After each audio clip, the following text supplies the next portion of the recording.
I'm calling to order the November 12th, 2024 regular meeting of the Everett Public Schools Board of Directors. It is hereby called to order, and we have a special visitors from the Everett High School Color Guard who will be presenting the colors. Color guard, attention! Alert! March! Please rise.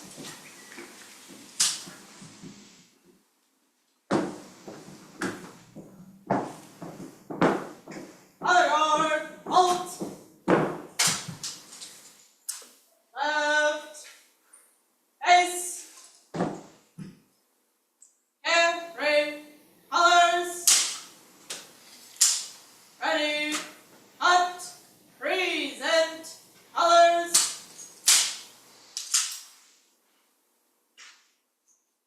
Please join me in the Pledge of Allegiance.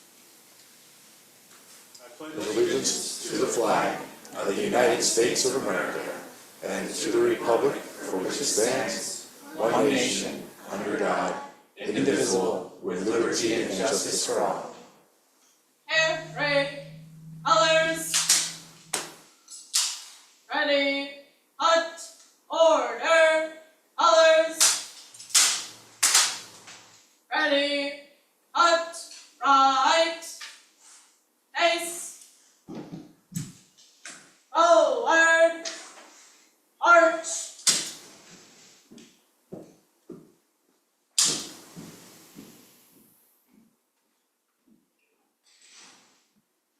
Be seated. We are now we're gonna mix things up a little bit. Because of that, we're going to move on to the land acknowledgement. And then after Director Herman reads the land acknowledgement, they will have a special performance for us out there. So we can all then go out there or stand at the door and watch, and then we'll come back and continue our meeting after that. Thank you. So land acknowledgement. We acknowledge the original inhabitants of this area, the Stohobes people, and their successors, the Tulalip tribes. Since time immemorial, they have hunted, fished, gathered on, and taken care of these lands and waters. We respect their sovereignty, their right to self-determination, and honor their sacred spiritual connection with the land and water. In Everett Public Schools, we strive to create equitable outcomes and build a culture of inclusive belonging for all students, teachers, staff, and community. Thank you. And in place of section 3.0, which is our Pledge of Allegiance, we will all go out there and watch the junior ROTC.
Thank you.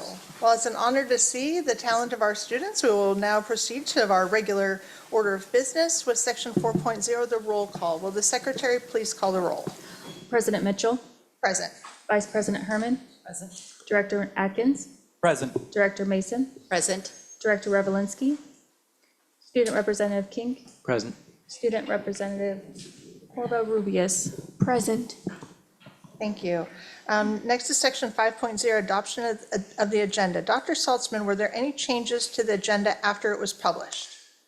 Yes, Madam Chair, there's been one change to the agenda. Item 7.01, the superintendent's report, the presentation was added.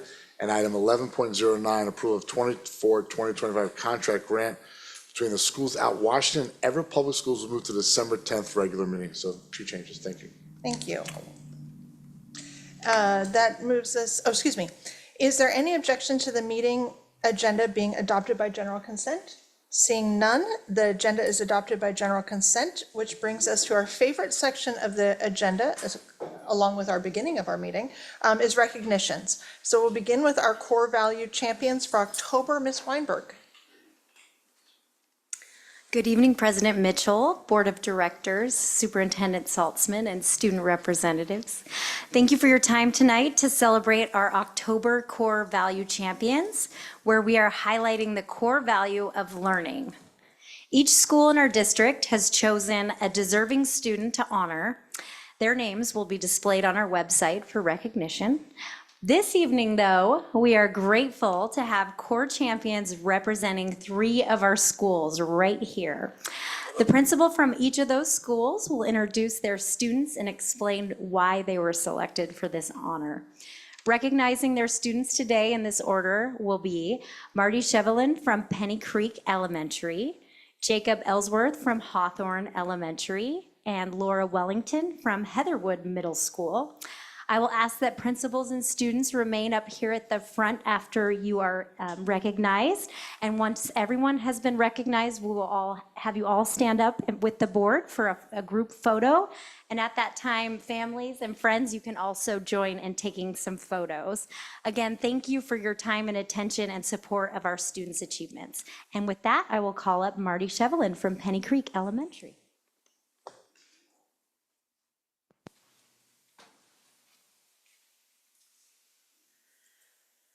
President Mitchell, directors, and Dr. Saltzman, it is an honor to be here today to recognize our 5th grade student from Penny Creek Elementary School. I have here Alina Berzova. Alina was chosen by the specialists at Penny Creek and also the 5th grade teacher team for these reasons. Alina is a student who consistently demonstrates respect for everyone around her. She is always eager to learn. She listens attentively to her classmates and her teachers. She values others' opinions and ideas and is willing to persist when learning is difficult. She is not only a tremendous example of what it means to be a learner, she is kind and considerate. She steps in to help those in need, whether it's offering a hand with a difficult task or providing a comforting word to someone who's struggling. Her positive attitude and thoughtful actions make her a role model, not only for what it means to be a learner, but also for showing respect and kindness. We are truly proud of Alina, and we're very proud to recognize her today as Penny Creek's October Core Value Champion.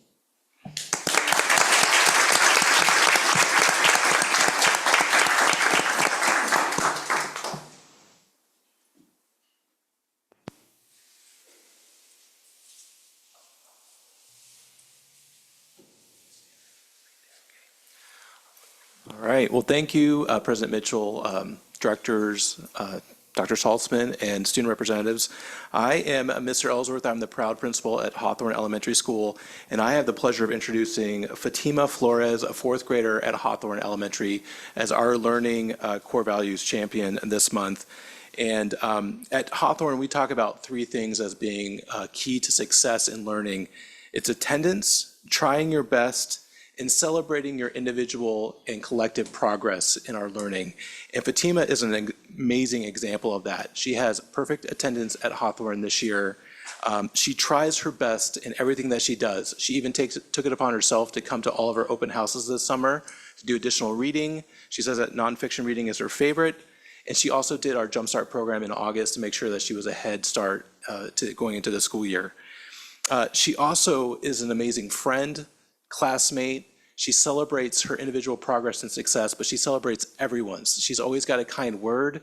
And one of my favorite things is running into her in the hallways because she's always so joyful and cheerful and just loves to learn and brings that to school every single day.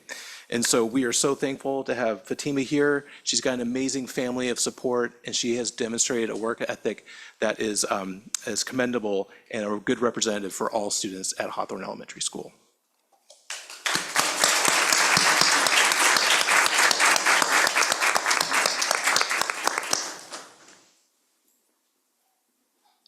Good evening. I'm Laura Wellington, the very proud principal of Heatherwood Middle School. And it is my honor to recognize Sophia Solka Galvez as our core value champion for learning. Sophia exemplifies our core value champion for learning with her exceptional dedication, perseverance, and unwavering commitment to education. In a world that is changing rapidly, it is students like Sophia who remind us of the power of curiosity and the love of lifelong learning. From the very first day at Heatherwood, Sophia has shown a passion for discovery that inspires both her classmates and teachers alike. Whether delving into complex math problems, exploring creative writing, or engaging in thoughtful discussions during class, Sophia brings a spark of inquiry and a genuine interest that lifts up those around her. As a member of our National Junior Honor Society, Sophia also looks forward to opportunities to positively impact those through service learning. What sets Sophia apart is not just her impressive grades or participation, but her resilience in the face of challenges. When met with difficult problems or unfamiliar concepts, Sophia tackles it head on, seeing every challenge as an opportunity to grow and learn. Her focus, resourcefulness, and tenacious spirit make her a role model for her peers and a joy to teach. Beyond academics, Sophia also embodies the qualities of kindness, respect, and leadership. She understands that learning is not just about individual success, but also about sharing knowledge, supporting friends, and contributing to a greater cause.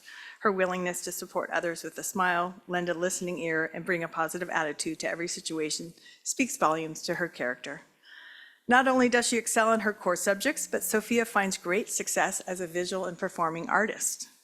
Her artwork is amazing, and Sophia is also a budding musician and plays the guitar. So in fact, when asked what she might want to do in the future, Sophia stated that she might want to be a psychologist, and that is through art or music therapy. Teachers describe Sophia as detailed, self-directed, and someone who takes pride in her work. As the principal of Heatherwood Middle School, I speak on behalf of our entire school community and say, congratulations, Sophia, and thank you for your efforts and energy focused on learning. This award is not just a testament to what you have accomplished, but a beacon for what is yet to come. Thank you.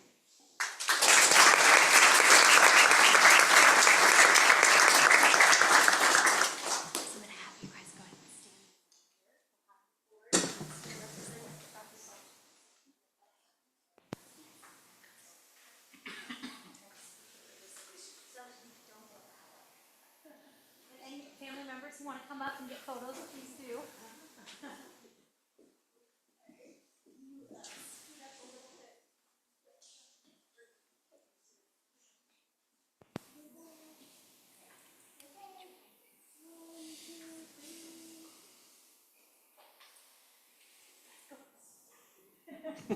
We'll stay up here as long as there are cameras.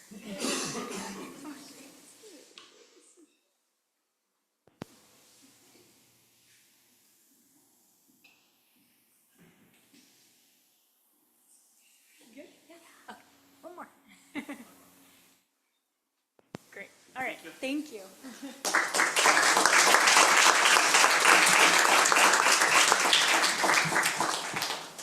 And we will not be offended if the families would like to leave at this point, just because it is getting to dinner time. We have two more public comments tonight. The next one is the 2025 National Merits semifinalist, Dr. Meisner. We have amazing students tonight, don't we? I mean, ROTC, core value champions, and now we get to continue. President Mitchell, directors, Dr. Saltzman, and student representatives, it is my pleasure to recognize 6 exceptional students from Henry M. Jackson High School who have achieved the remarkable distinction as National Merit semifinalists. These outstanding students represent the top tier of academic excellence. We are thrilled to celebrate their accomplishments with you tonight. At this time, I will introduce Principal Sachin Tower, who will introduce these students individually. Sachin?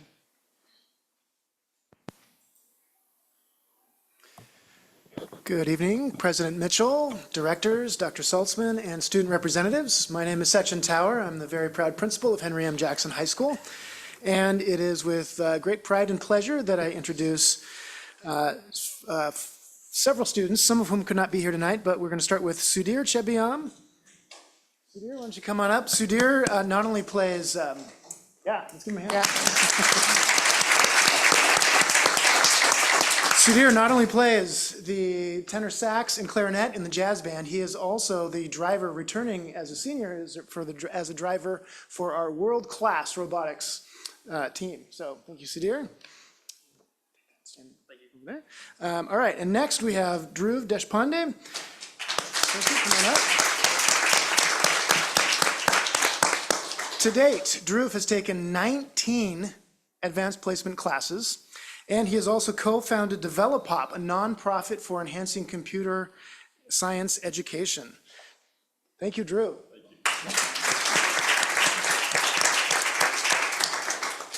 Next, we have Shreya Karthik. Is Shreya here? Yes, excellent. Shreya is one of those multi-talented individuals who combines an interest in art and medicine into a field called neuroaesthetics. Never even heard of that before, so thank you, Shreya.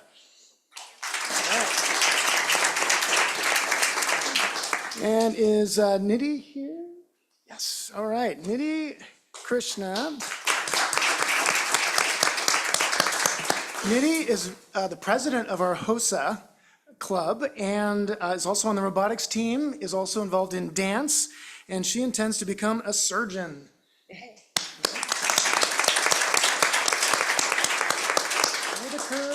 Whitaker is not joining us tonight, but Whitaker has so far scored 5 perfect 5s on different AP exams and is a star in both the cross-country and track team. And Advait Rupesh has taken more than a dozen college-level classes and is currently a full-time Running Start student. And those are our 6 National Merit finalists.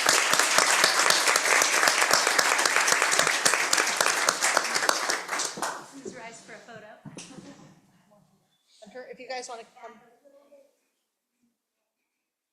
And if Drew could, Drew, could you get to a side?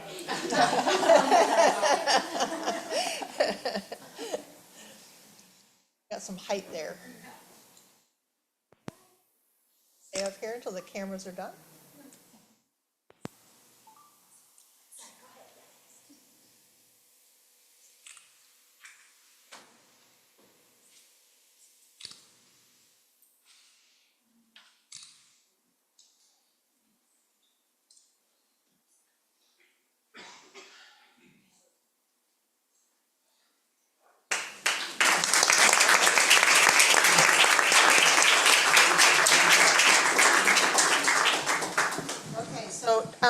I'm not excusing the Jackson students just yet because we have more Jackson accomplishments tonight.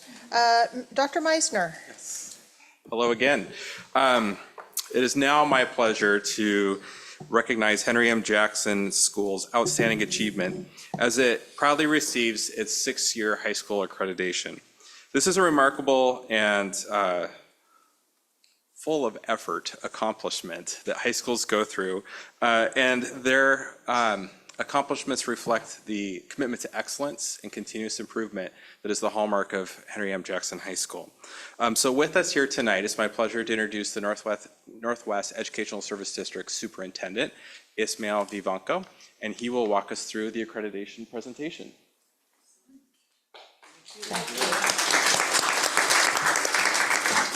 President Mitchell, members of the board, Dr. Saltzman. Thank you for this opportunity. I guess I should have been more clear. I should have gone before everything else. That was amazing things going on in your school. So again, my name is Ismael Vivanco, president. I've now been with Northwest ESD as their superintendent for a whopping 4 months and 12 days. So I'm excited to be there. I used to do a lot of work before, so I'm very familiar with the work that we do and walking beside our districts to help support them. So the reason I'm here today, the purpose is to publicly recognize, again, Henry M. Jackson High School for the achieving initial and/or renewed accreditation status for the next 6 years, which is from 2024 through 2030, through this AESD accreditation process. For those of you who might not know and are members of our public, so I want to share a little bit about what are ESDs. And basically, ESDs are regional service and support organizations serving early learning through K-12 education systems. There are 9 ESDs in the state of Washington. Northwest ESD, your ESD encompasses, is part of our 5-county region. So Northwest ESD serves Snohomish, Skagit, Whatcom Island, and San Juan County schools. There's about 165,000 students that we serve in that region, which is about 16% of the student population. ESDs are governed by a board of directors that is elected by you, the school boards within the 35 schools in our region. And the Northwest ESD board member for this region is Oscar Escalante, who couldn't be here today. So on his behalf, I will share a few comments as well. So with the 9 ESDs, they form an association called AESD, the Association of Educational Service Districts. While each ESD primarily serves in their boundary area, the AESD operates as a statewide network to provide common service at scale in all regions, so you don't replicate efforts in all 9 ESDs. So accreditation is one such AESD statewide service. ESDs have been accredited in schools since the mid-2000s, and we've accredited about 250 plus schools. So it's been an honor to be able to be a part of that process. The process applies to all types of schools, primarily, but not exclusively high schools. And we also cover comprehensive, alternative, themed, and/or private schools. And again, Northwest ESD serves as a statewide lead agency for the AESD accreditation process. So the question is, what is accreditation? So historically, it has been a required bureaucratic process that provides an external stamp of approval on a school and certain measures of what we would call back then a questionable relevance. Accreditation, though, is no longer required and has evolved into a voluntary research-based self-study process. The goal is still to communicate an independent external standard of quality that creates valid, credible reputation for the school and the community it serves. The process utilizes peer review to help schools identify and develop their strengths, ensure effective governance, and improve opportunities and outcomes for students. The primary objective of the accreditation process is to promote ongoing school improvement.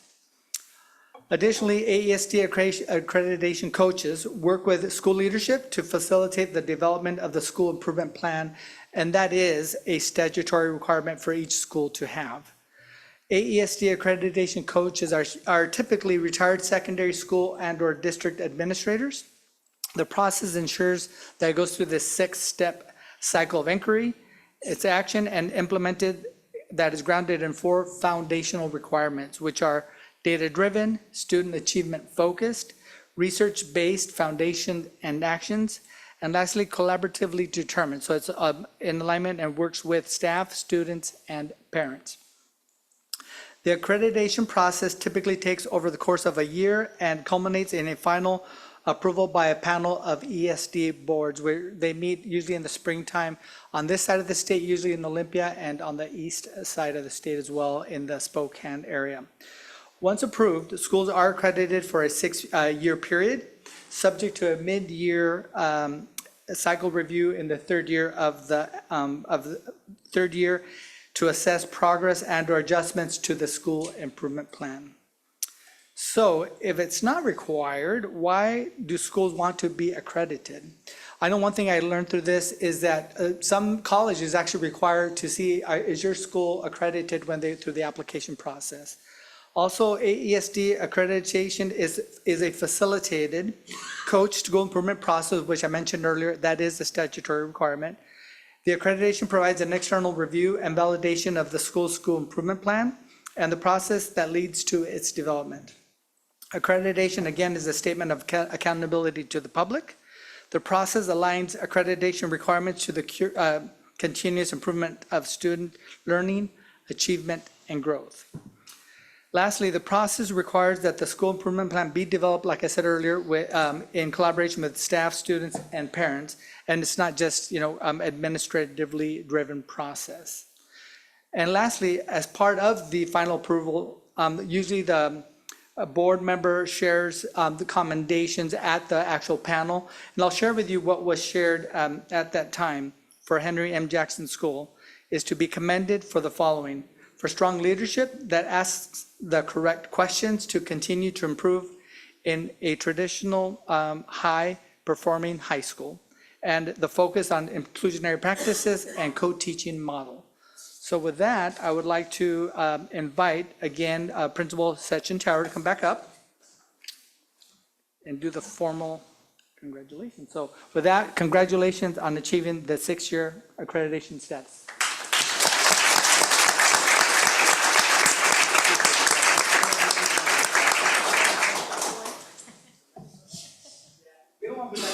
Yeah. Well, this is why we get to have these wonderful kids.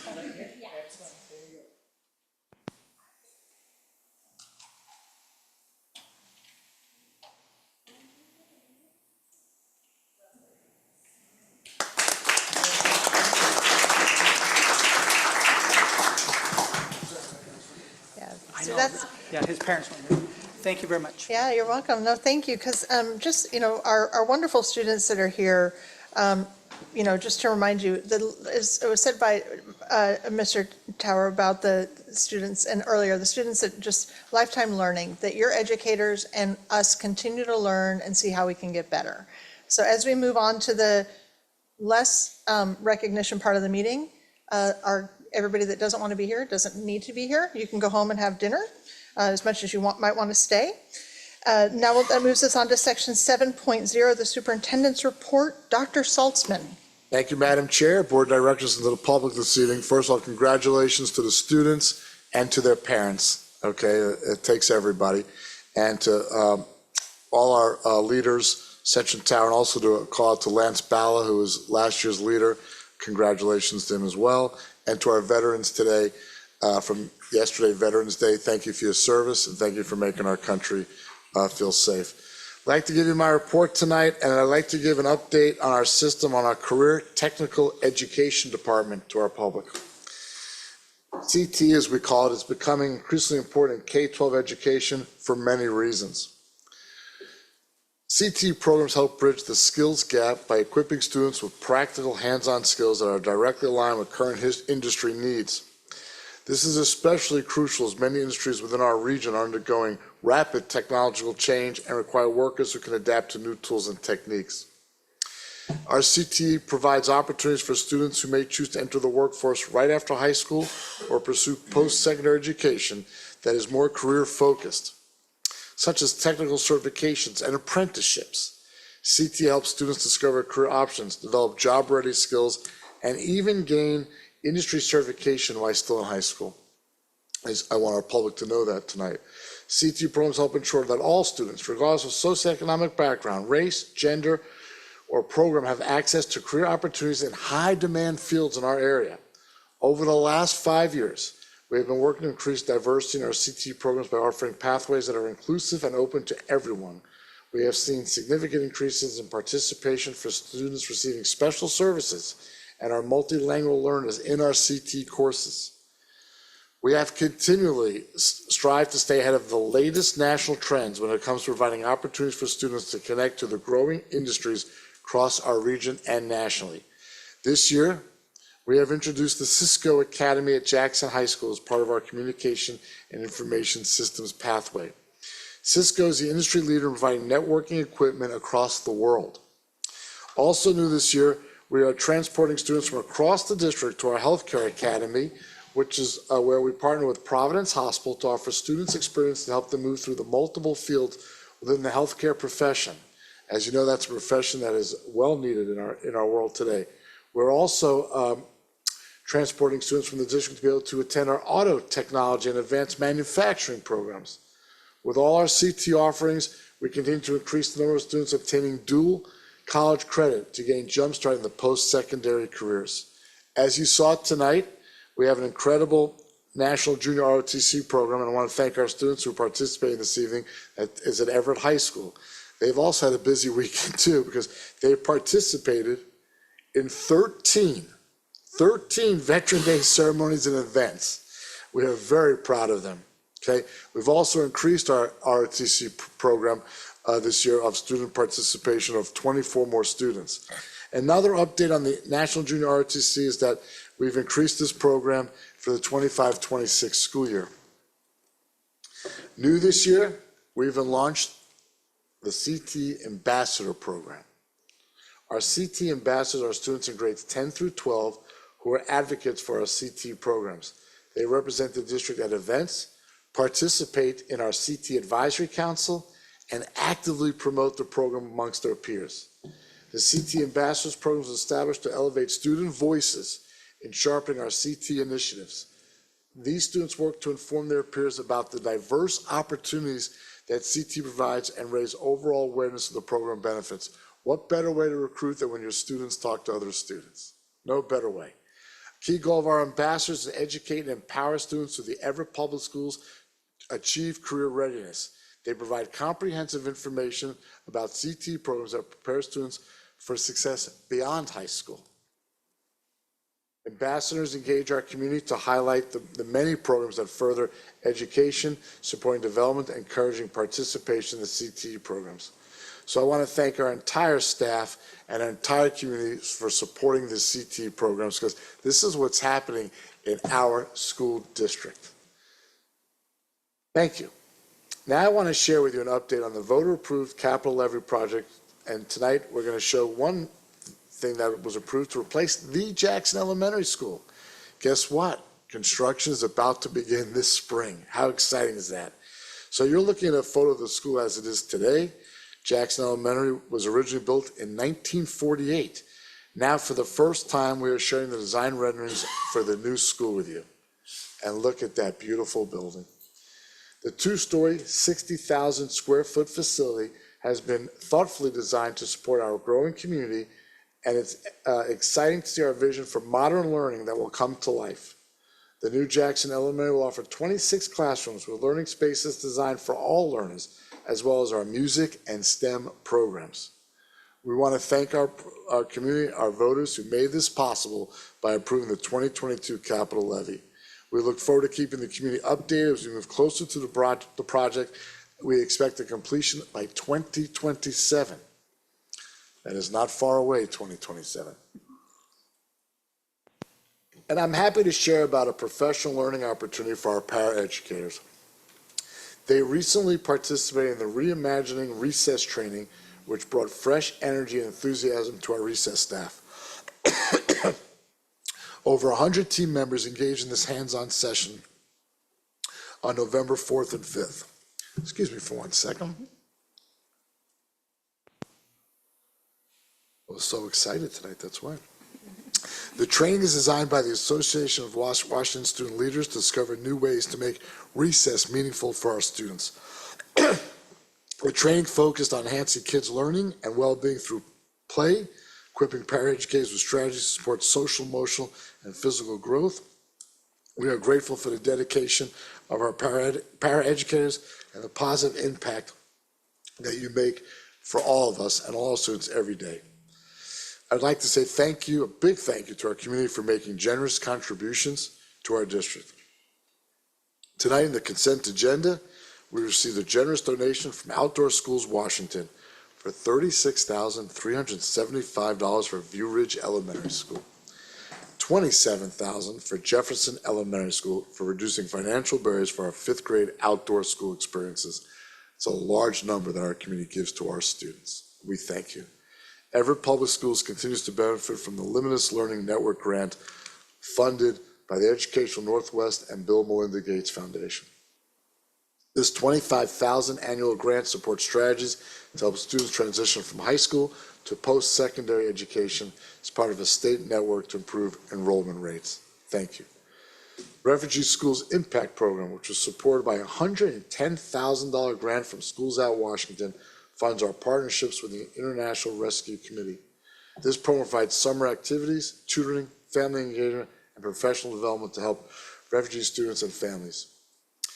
The $81,000 in Homeless Student Stability Education Program grant from the Washington State Department of Commerce supports our work with Cocoon House and Millennium Ministries, offering housing assistance and resources for students and families experiencing homelessness. These grants and donations enable us to provide essential support opportunities for our students, and we are truly grateful. Large numbers that gives back to our community, and I want our community to know that we thank them.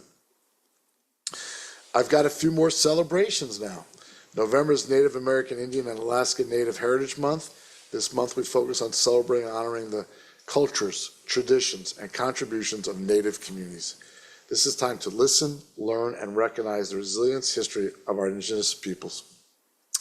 And finally, I am honored to celebrate and share that our outstanding school board is recognized in WAS's Board of Distinction this year. This award highlights their dedication to expanding opportunities for all students, from dual language programs to classroom supports to helping closing gaps that impact students' success.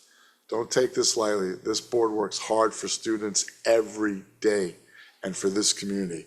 The board will be formally recognized during the President's Dinner at WAS's annual conference on Thursday, November 21st in Spokane, Washington. Congratulations to this dedicated school board. And to our student reps, it doesn't happen alone. Thank you. That is my report to the public this evening. Thank you, and you can take a breath now.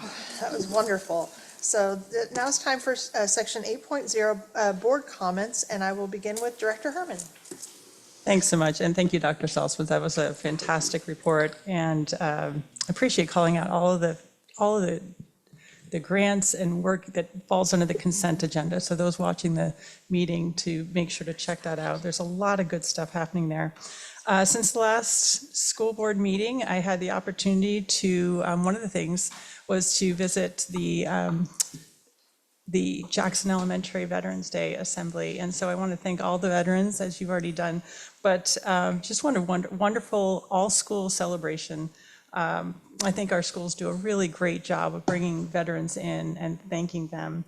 One of the veterans I was able to talk to actually was he was pointing out, you had said that Jackson Elementary was constructed in 1948, and sure enough, the grandfather attended Jackson Elementary. So he was able to point out, so that's where I went to kindergarten, right over there. But great job to our schools. And also, we're going to talk about tonight the annual achievement presentations that's on the agenda tonight. And so I was able to attend the instructional reviews for Cedarwood and Jackson since the last meeting, and I look forward to hearing and discussing that data tonight. Thank you. Thank you. Director Atkins? Yeah, I have a few things to report. I attended the instructional review at Garfield Elementary and just had a great time getting to see Garfield, and it was my first time going into the building. So I also got a chance to attend WASDA's Government to Government Task Force, where we heard updates about since time immemorial curriculum implementation. And that's all I have to report. Thank you. Director Mason? Nothing to report this evening. Thank you. Thank you. Student Representative Kink? First of all, I'd like to say Happy Veterans Day and thank you to all the employees in the district who have served or are currently serving. And I've also heard great things about all the Veterans Day assemblies from the elementary, middle, and high school level. We did a great one at Jackson with some beautiful performances from our band, choir, and orchestra. Recently, student leaders at Jackson, Cascade, and Everett High School have met with Mr. Beckley to talk about AI and getting teachers involved with the rollout of AI. And I'm super excited to have this as kind of an educational tool moving forward in the future, and I'm excited to see where it goes. And lastly, I'm looking forward to our Thanksgiving break at the end of the month, and I would like to preemptively say I'm thankful for the 3 days off. Since my last report, not much has changed. There's been a couple Snow Island running start presentations. The phone policy has been really successful so far. The year seems to be going really quickly.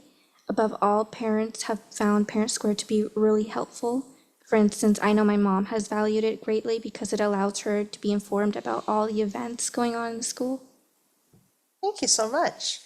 And I attended the IR for Tambart Creek Elementary School, where I was really able to see the exceptional student performance and really how super diverse that school is, but also with that diversity, how much support they're offering for their multi-language learners and others.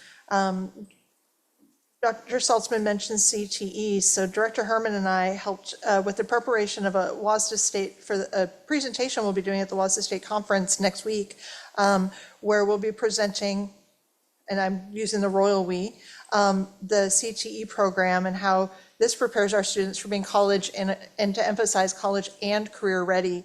And I'm really excited to see Dr. Bowden and Anthony Anderson present on our program and the results that we have. So that's really exciting. And that's all I have. That moves us on to section 9.0, public comment. Tonight we have 2 public comments. One is in person and one is on Zoom. And I'm going to begin with the person that's here and then move on to in Zoom. The board sets aside 15 minutes during regular board meeting to hear from our constituents. We do this because we value public input and want to hear and understand the perspectives you bring to the table. Each speaker will have 3 minutes to present.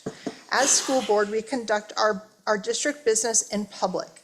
As board president, I ensure we perform our work in an orderly, productive, and respectful manner. We welcome ideas and opinions presented in that same manner. And we thank you for helping me with this responsibility. The entire board welcomes you to this public meeting. It is important that everyone understands how this portion of the meeting is conducted. I will call each person to the podium or to Zoom in the order which they signed up, and today it's in person and then Zoom. All comments are recorded, so the board will have access to everything said tonight. Repetition is not necessary as it cuts into the time that you have to speak. The public comment part of the agenda is for the board to listen to what you have to say. It is not up for debate or discussion. Board members do not respond to individual comments. And lastly, please remember that your words have impact on you, not on the school district, and that you are responsible for your words. We caution all speakers as possible that your statement could violate the rights of others under various laws, including laws protecting privacy and laws prohibiting defamation. If you are unsure of the legal effect of your remarks, you should seek independent legal counsel. In this case, we ask that you help us support a model of respectful and inclusive community for all of our students. Now I'll take a break as I welcome to the podium Rochelle Staley, a Cascade High School parent who would like to speak to us about the Puget Sound Festival of the Bands. Miss Staley, if I'm saying that correctly. When you get up to the podium, you will see 3 lights will appear. The first one is green because you have 3 minutes. You'll see the yellow, and then red means your time is up. At yellow, you have 30 seconds left. Where are the lights? They'll be right there, those little bubbles at the top of the podium. Right there. Okay. Now they're green, so 3 minutes. Okay. Thank you. So hello, I'm Rochelle Staley, and my 2 daughters attend Cascade High School. And I am the chair for Puget Sound Festival of Bands, and I am also representing the Cascade High School Band and Color Guard Boosters. The Puget Sound Festival of Bands, we celebrate our festival the 3rd Saturday of October every year. And we've had as many as 32 marching bands compete annually, coming from as far as California and Utah. The competition is considered the Washington State Championship for marching bands, and our boosters take pride in successfully running the most organized and best adjudicated competition in the state. I wanted to thank Dr. Ian Saltzman and his cabinet for attending this year's 36th annual Puget Sound Festival of Bands. The boosters has always invited the superintendents of our district to our competition, and Dr. Ian Saltzman is our first superintendent to ever attend our marching band competition. And yes, thank you. And we were so happy and surprised when he first showed up in 2019. And he took pictures and he even helped with handing out presentation with our presentation of awards. Dr. Saltzman, along with Mayor Cassie Franklin, welcome music educators, their students and spectators to Everett Memorial Stadium each year. And there are thousands of spectators in the stands, and Dr. Saltzman is our only superintendent I have ever seen speak at a marching band competition. In the 30 years that I have been a part of or attending marching band competitions, including in Washington, Oregon, Montana, Idaho, and California. So thank you, Dr. Ian Saltzman. And it's super awesome, and it says a lot about how our district supports music education. And so, since I have the floor for a second and it's still green, I'm going to talk a little bit about music education here in our district and why would we want to continue to support it more than we currently already do. So countless studies have shown the importance of music education, how it demonstrates students score higher on standardized tests in English and math. It boosts brain networks responsible for decision-making, focus, and encourages pro-social behaviors like empathy and helping, and it fosters superior thinking skills. For students participating in marching band, specifically for all 4 years, they can fulfill their PE education requirement to graduate. We see a lot of emphasis on funding technology in our classroom, and there is technology replacement cycle on most of the technology used today. In PE, this means replacing gym equipment as it wears out. But what is technology in the band classroom? It's some of the oldest technology man has ever created. It's our musical instruments. And the instruments the kids are playing on at Cascade High School were purchased for the classroom in the 60s and 70s. And so instruments like our gong and our large bass drum are beat up and they need the support. So thank you, and thank you, Dr. Saltzman, and thank you all for your time. Thank you. Yep. Okay, so our next speaker tonight is on Zoom. And I do not have her information in front of me.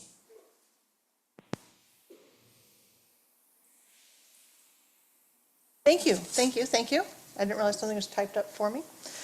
Tonight we have one online speaker. Anna Kegley is a resident and parent in the district and will be speaking about our Native American families in the district.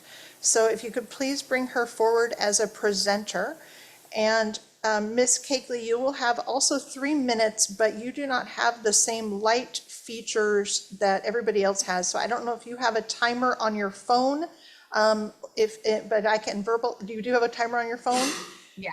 Okay, thank you. So we'll give you the 3 minutes and you can start now. Okay. I'm here to draw attention to Native American families in the district, as this is Native American Month.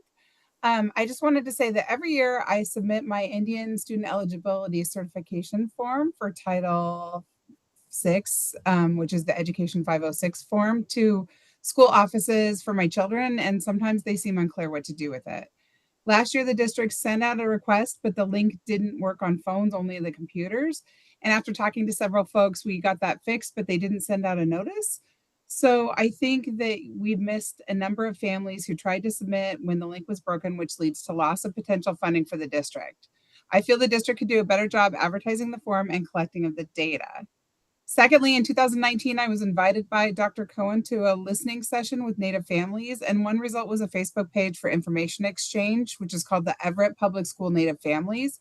It's not currently active or moderated, and it would be nice to have some sort of way, such as this, to share about district Native items and related cultural events. Finally, my children's grandmother was forced into a Native boarding school, and this generational trauma still carries through our family and other district families. It impacts my husband's trust of administration and ability to even come onto campuses to join school events. And some of my children feel like they're betraying their culture by prioritizing their education. So I'd like to see some education on this provided to staff and others, and the Orange Shirt Day is a good start. Finally, I appreciate the fact that your fellow member, Charles Atkins, has made an effort to reach out to our Native families for the benefit of everyone in the district. And I appreciate that when I brought these concerns forward, that there was a direct follow-up with Dr. Gideon, who's the principal of my child's school. And additionally, I had the great opportunity to have a meeting with Dr. Joy Odom, Dr. Shelley Bolton, Dr. Misner, Dr. Fulford, to discuss these concerns, as well as IEP difficulties, science and vocational internships, and ways to improve Cultural Day. And those have led to some conversations that I hope will continue to move forward. Thank you. Oh, thank you so much for that feedback. And we can move on to the next section. My papers all get messed up on here. Okay, so that moves us on to section 10.0, the legislative updates. There's no report at this time, and we have an upcoming discussion about our legislative priorities. That moves us on to section 11.0, the consent agenda. Dr. Saltzman, have you received any questions about the consent agenda? Thank you, Madam Chair. In the case of this consent agenda, the Superintendent's Office received and answered one question regarding vouchers. Thank you. First, does any director wish to remove an item from the consent agenda and place it in the new business section of the agenda? Seeing none, now is there any objection to adopting the consent agenda by general consent? Seeing none, the consent agenda is approved by general consent. Oops, sorry, I need to turn off my timer. That moves us on to section 12.0, strategic progress monitoring, which, as previously stated, our annual achievement presentation. Ms. Waddell, I think you're introducing it.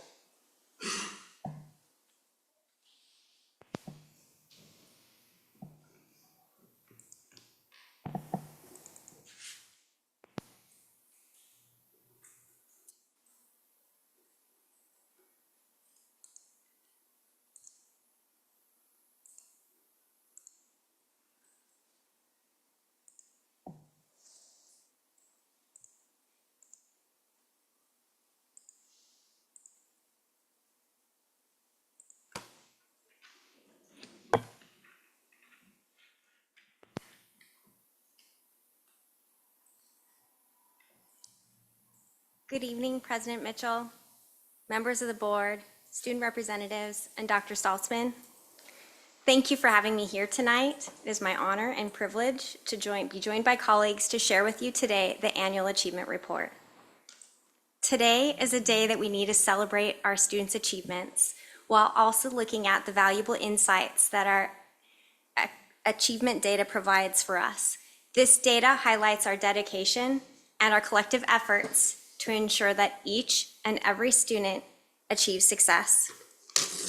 In today's presentation, we'll provide insight looking at data from multiple lenses to give you an overview of how our teams work together to use data to drive action to meet the needs of each student.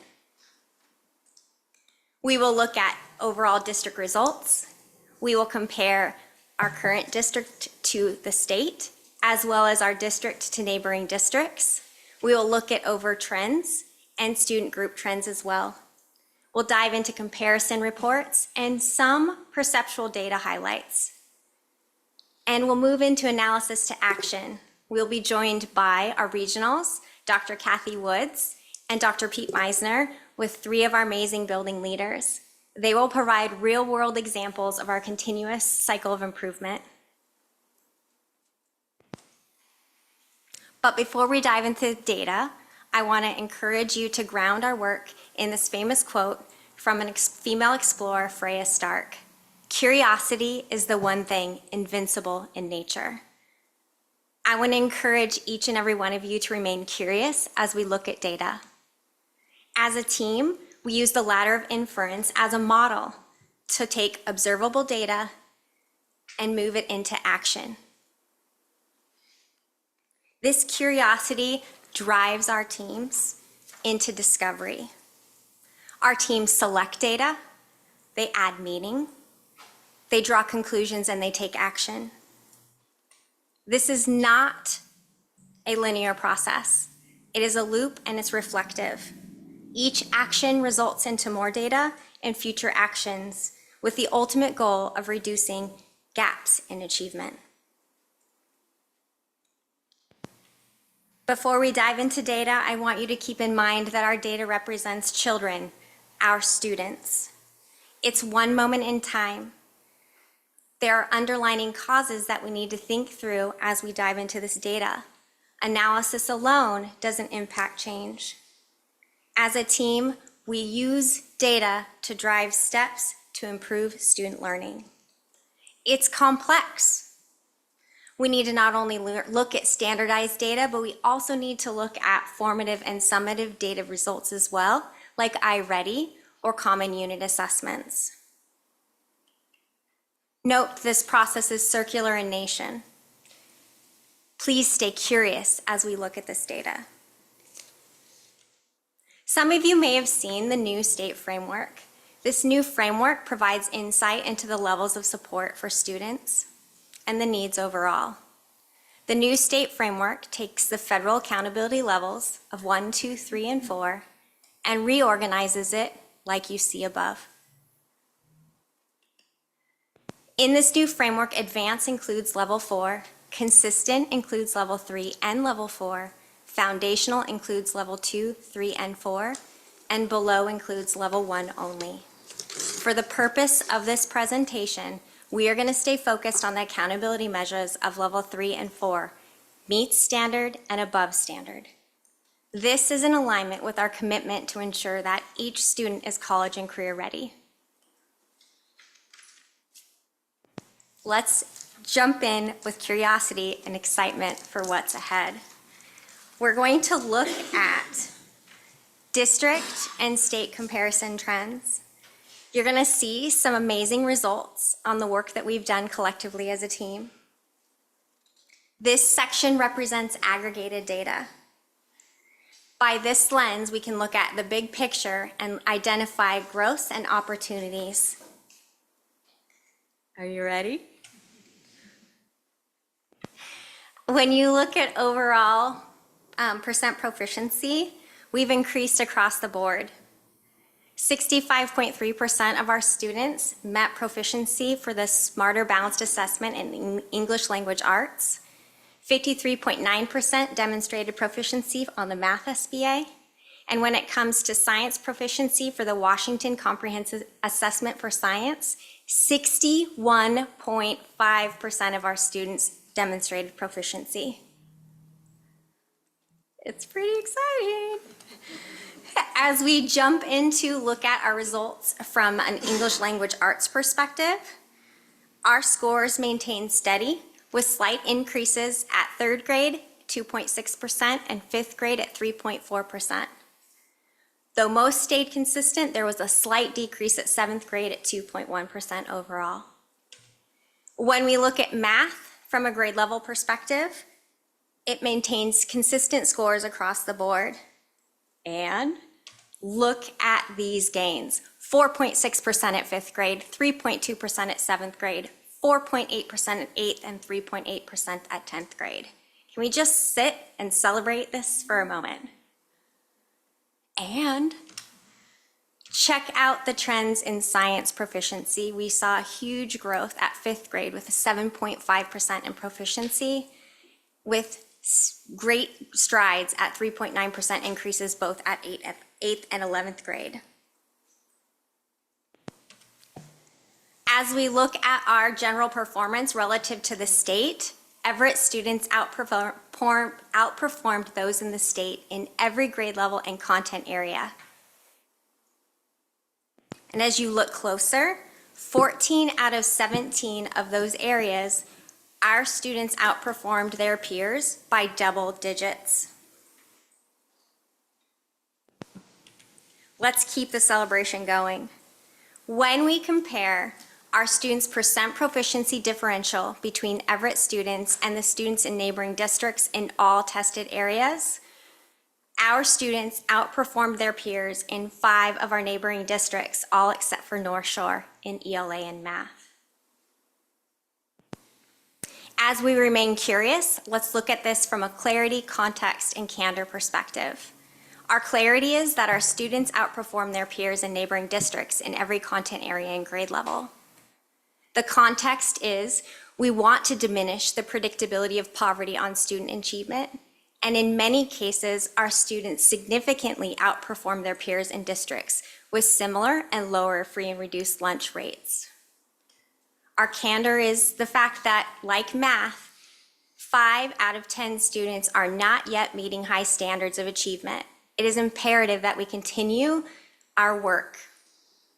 We are pleased but not satisfied yet. Our work has just begun.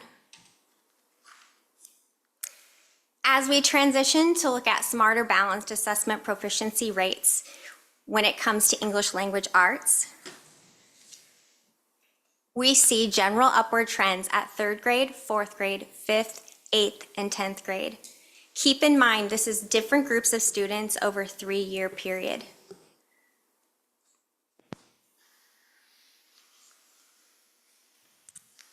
When we look at it from a trend perspective, cohort trend data involves the same group of students over 3 years of time.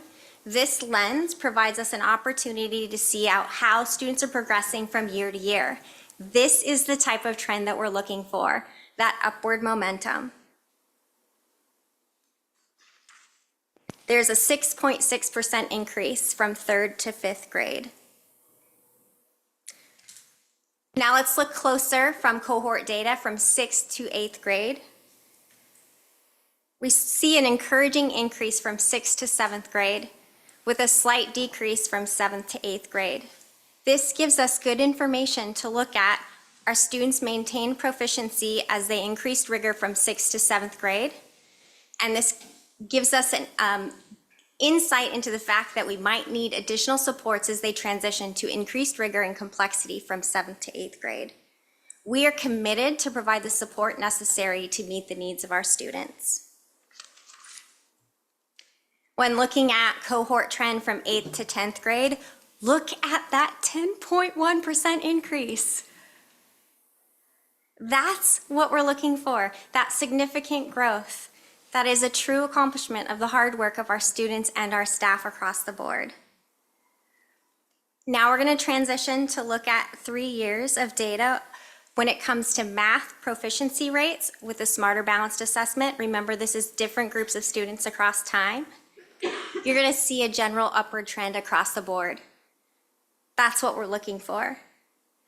I do want to note that there is a gradual decline from 3rd grade to 10th grade. That is, unfortunately, a common trend that we see not only within our district, but also across the state and across the nation. This highlights our need for continued support and targeted interventions. Our commitment to increased math achievement remains steadfast. Now let's transition to cohort data, that same group of students moving from 3rd through 5th grade. We show an increase from 3rd to 4th grade, which means our students demonstrated proficiency as the rigor increased from that grade level, with a slight decrease from 4th to 5th grade. As you know, math is a priority for us. When we look at trend data at the middle school area, we see an incline from 6th to 8th grade of 4.2%. This consistency and stability shows us that our students are maintaining their performance levels at the middle school level. When we look at math cohort trends from 8th to 10th grade, there is a 2.5% decrease. This underscores the importance of us to continue to provide the support as students transition from middle school to high school, and the rigor of the standards increases along the way. As we look at science proficiency trends for the Washington Comprehensive Assessment of Science, we see inclines both at 5th, 8th, and 11th grade. There's a 7.5 increase at 5th grade, a 5.3% at 8th grade, and from 2022 to 2023 to 2023 and 2024, there's a 3.9% increase at 11th grade. As we transition from aggregated to disaggregated data, we aim to uncover more specific trends and insights for subgroups of students and programs. Remember, disaggregated gave us that broad overview to identify strengths and opportunity for growth.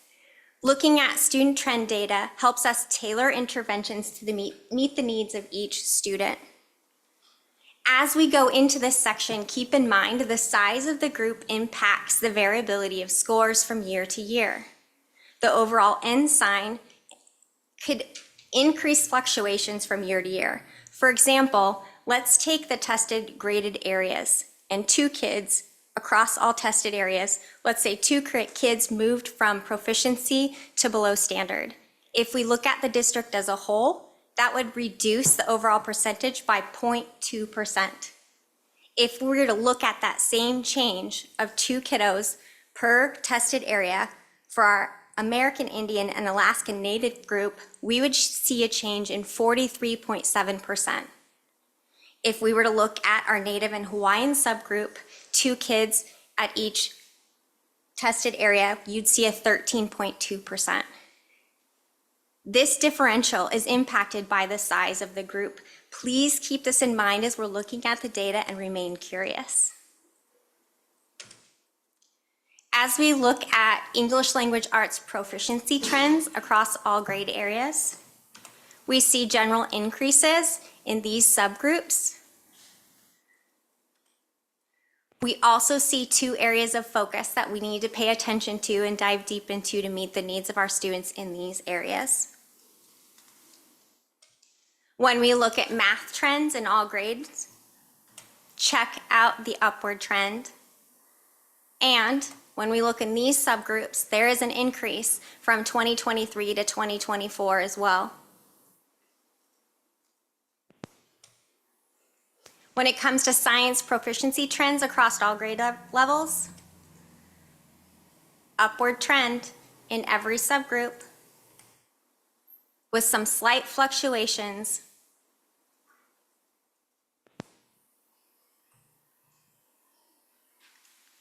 When we look at our students with disabilities percent proficiency differential in comparison to Washington State, our students outperform their peers in the state. Orange is us, blue is the state.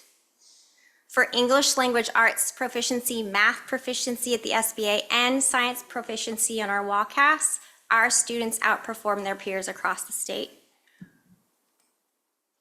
by 10.4% in ELA, 9.3% in math, and 11.7% in science.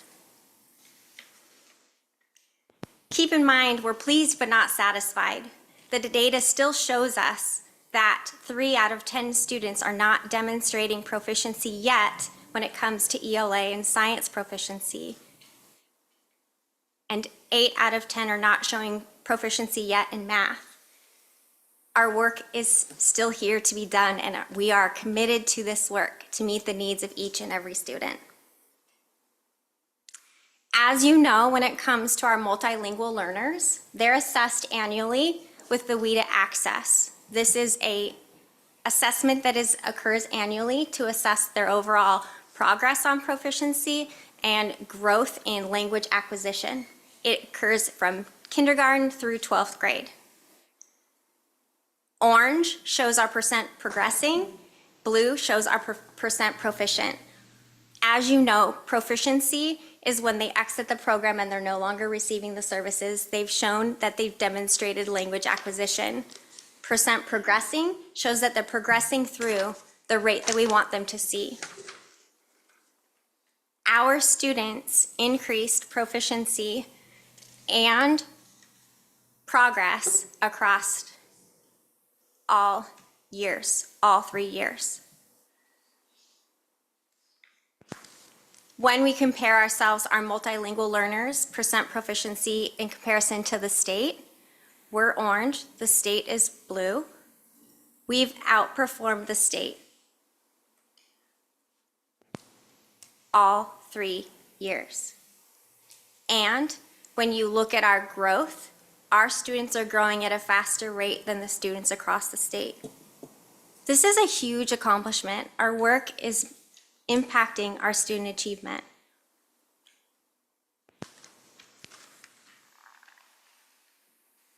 When we look at percent proficiency on our rates in comparison to the state, once again, our students outperform their peers across the state, 6.4% in 2021 and 2022, by 6.6% in 23 to 24, and by 7.4% in 23 to 24. This is huge. What a celebration.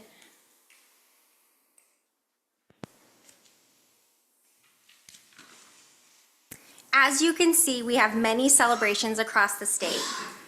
Our comparison reports provide another way for us to look at our Smarter Balanced Assessment proficiency and also our science proficiency across the WACAS.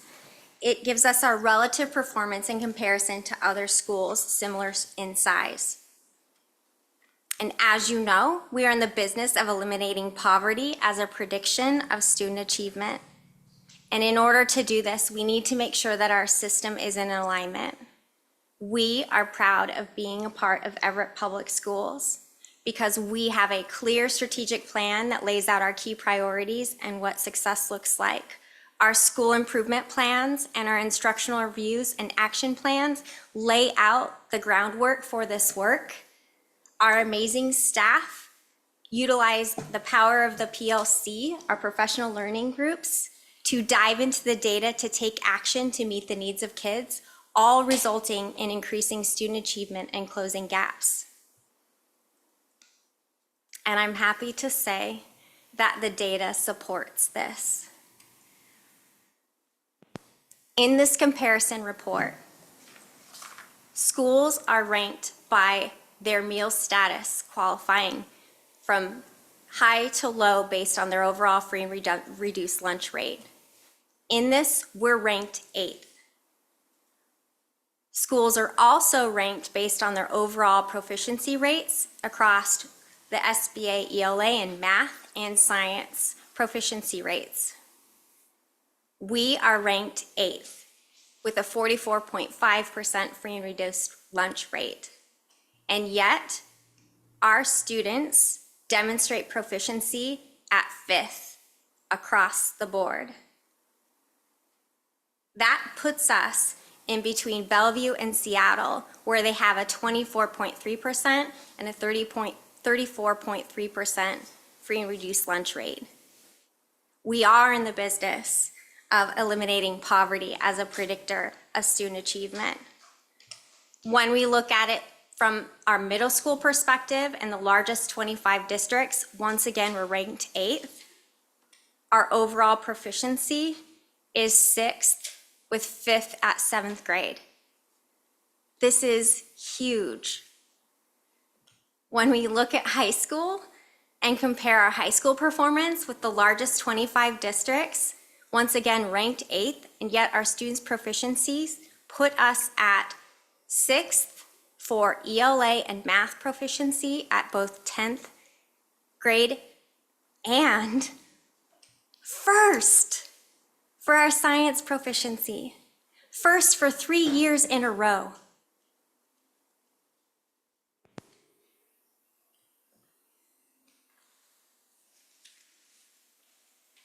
To give you a broader picture of how we not only use accountability data, but we also use perceptual data to drive analysis into action, we're going to share a few highlights on perceptual data. Think of perceptual data as how students experience learning. This provides us context in comparison to our quantitative findings. It's a more holistic approach to meet the needs of our students. But before we dive into the data and we're curious about what we want to see, I want to remind everyone about our Everett Public Schools instructional vision. Our Everett Public Schools instructional vision states, Everett Public School provides universal access to high-impact, standard-aligned Tier 1 instruction. Our classrooms are safe, joyful, and inclusive spaces where all students are empowered to own their learning and celebrate their growth. Students are eager to come to school because in our classrooms, students do the thinking, student voice is elevated, students are supported, and students are empowered. With that in mind, we're going to look at some of the data from our annual stakeholder survey. Remember, every year in the spring, staff, students, and the community are provided the opportunity to give us input back in terms of how things are going. For the purpose of today's presentation, we're going to look at both student engagement and rigorous expectation from this survey. When you look at student engagement from the staff perspective, they noted a 3% increase in overall favorable responses. When we dive deeper into that data, what that means is staff were asked how much students pay attention to and are interested in what goes on in the class. The green represents favorable responses. That went up overall by 3% over that year. And the thing I want to target our eyes at is they're somewhat engaged. Our work to increase engagement is showing gains in our perceptual data. When we look at student engagement from a student perspective, there is also a 3% increase in overall favorable responses. Once again, when we dive into the data, favorable responses are the green sections, quite interested or extremely interested. When asked, how interested are you in class? Students in grades 3 through 5 showed a 3% increase and also a 3% increase from grades 6 through 12. And we have this great land of opportunity where students are somewhat interested that teams can leverage this year as they do the work. When we look at student engagement from a family perspective, there is also a 1% increase in favorable responses. When families were asked how motivating are the classroom lessons at your child's school, it went up by 1%. And there is a land of opportunity with 31% of our families saying somewhat motivating. As we look at our annual stakeholder survey results, with that lens on rigorous expectations from a student perspective, students were asked overall, how high are your teachers' expectations for you? We saw a 3% increase for grades 3 through 5 and a 2% increase in favorable responses for grades 6 through 12. And the somewhat high is the land of opportunity. Now let's look at this from a clarity and context and candor perspective. Student perception on teachers' expectations have increased by 3% from grades 3 through 5 and 2% for grades 6 through 12. We want expectations for all students to be rigorous, and we strive to provide grade level learning for all students. Perceptual data at grades 3 through 5 who received special education services showed 6% less favorable responses. Looking at a candor perspective from the grades 6 through 12, perceptual data shows a 10% less favorable for students receiving multilingual services and 6% less favorable for students receiving individualized instruction. This provides an insight for our staff to work on this and to increase the expectations for all students across the board. When we look at rigorous expectations, when students were asked, how often do your teachers make you explain your answers? That's in direct connection to our curriculum and our work. We see a 2% increase at grades 3 through 5 and a 2% increase at 6th through 12th grade. We also see a land of opportunity when we dive deep into how often does your teacher make you explain answers. We see differences in responses by our students who receive special education and by our multilingual learners. This is something that we want to stay curious at and take action towards to see what the impact is. The picture in the center shows you some of those actions our district has already taken this year in terms of empowering our staff to know more about how to meet the needs specifically for each of our students and multi-language learners on how to give them access to the curriculum. Our teams will provide more insight into how we take this analysis to action. I would like to welcome Dr. Kathy Woods and Dr. Pete Meisner. Thank you.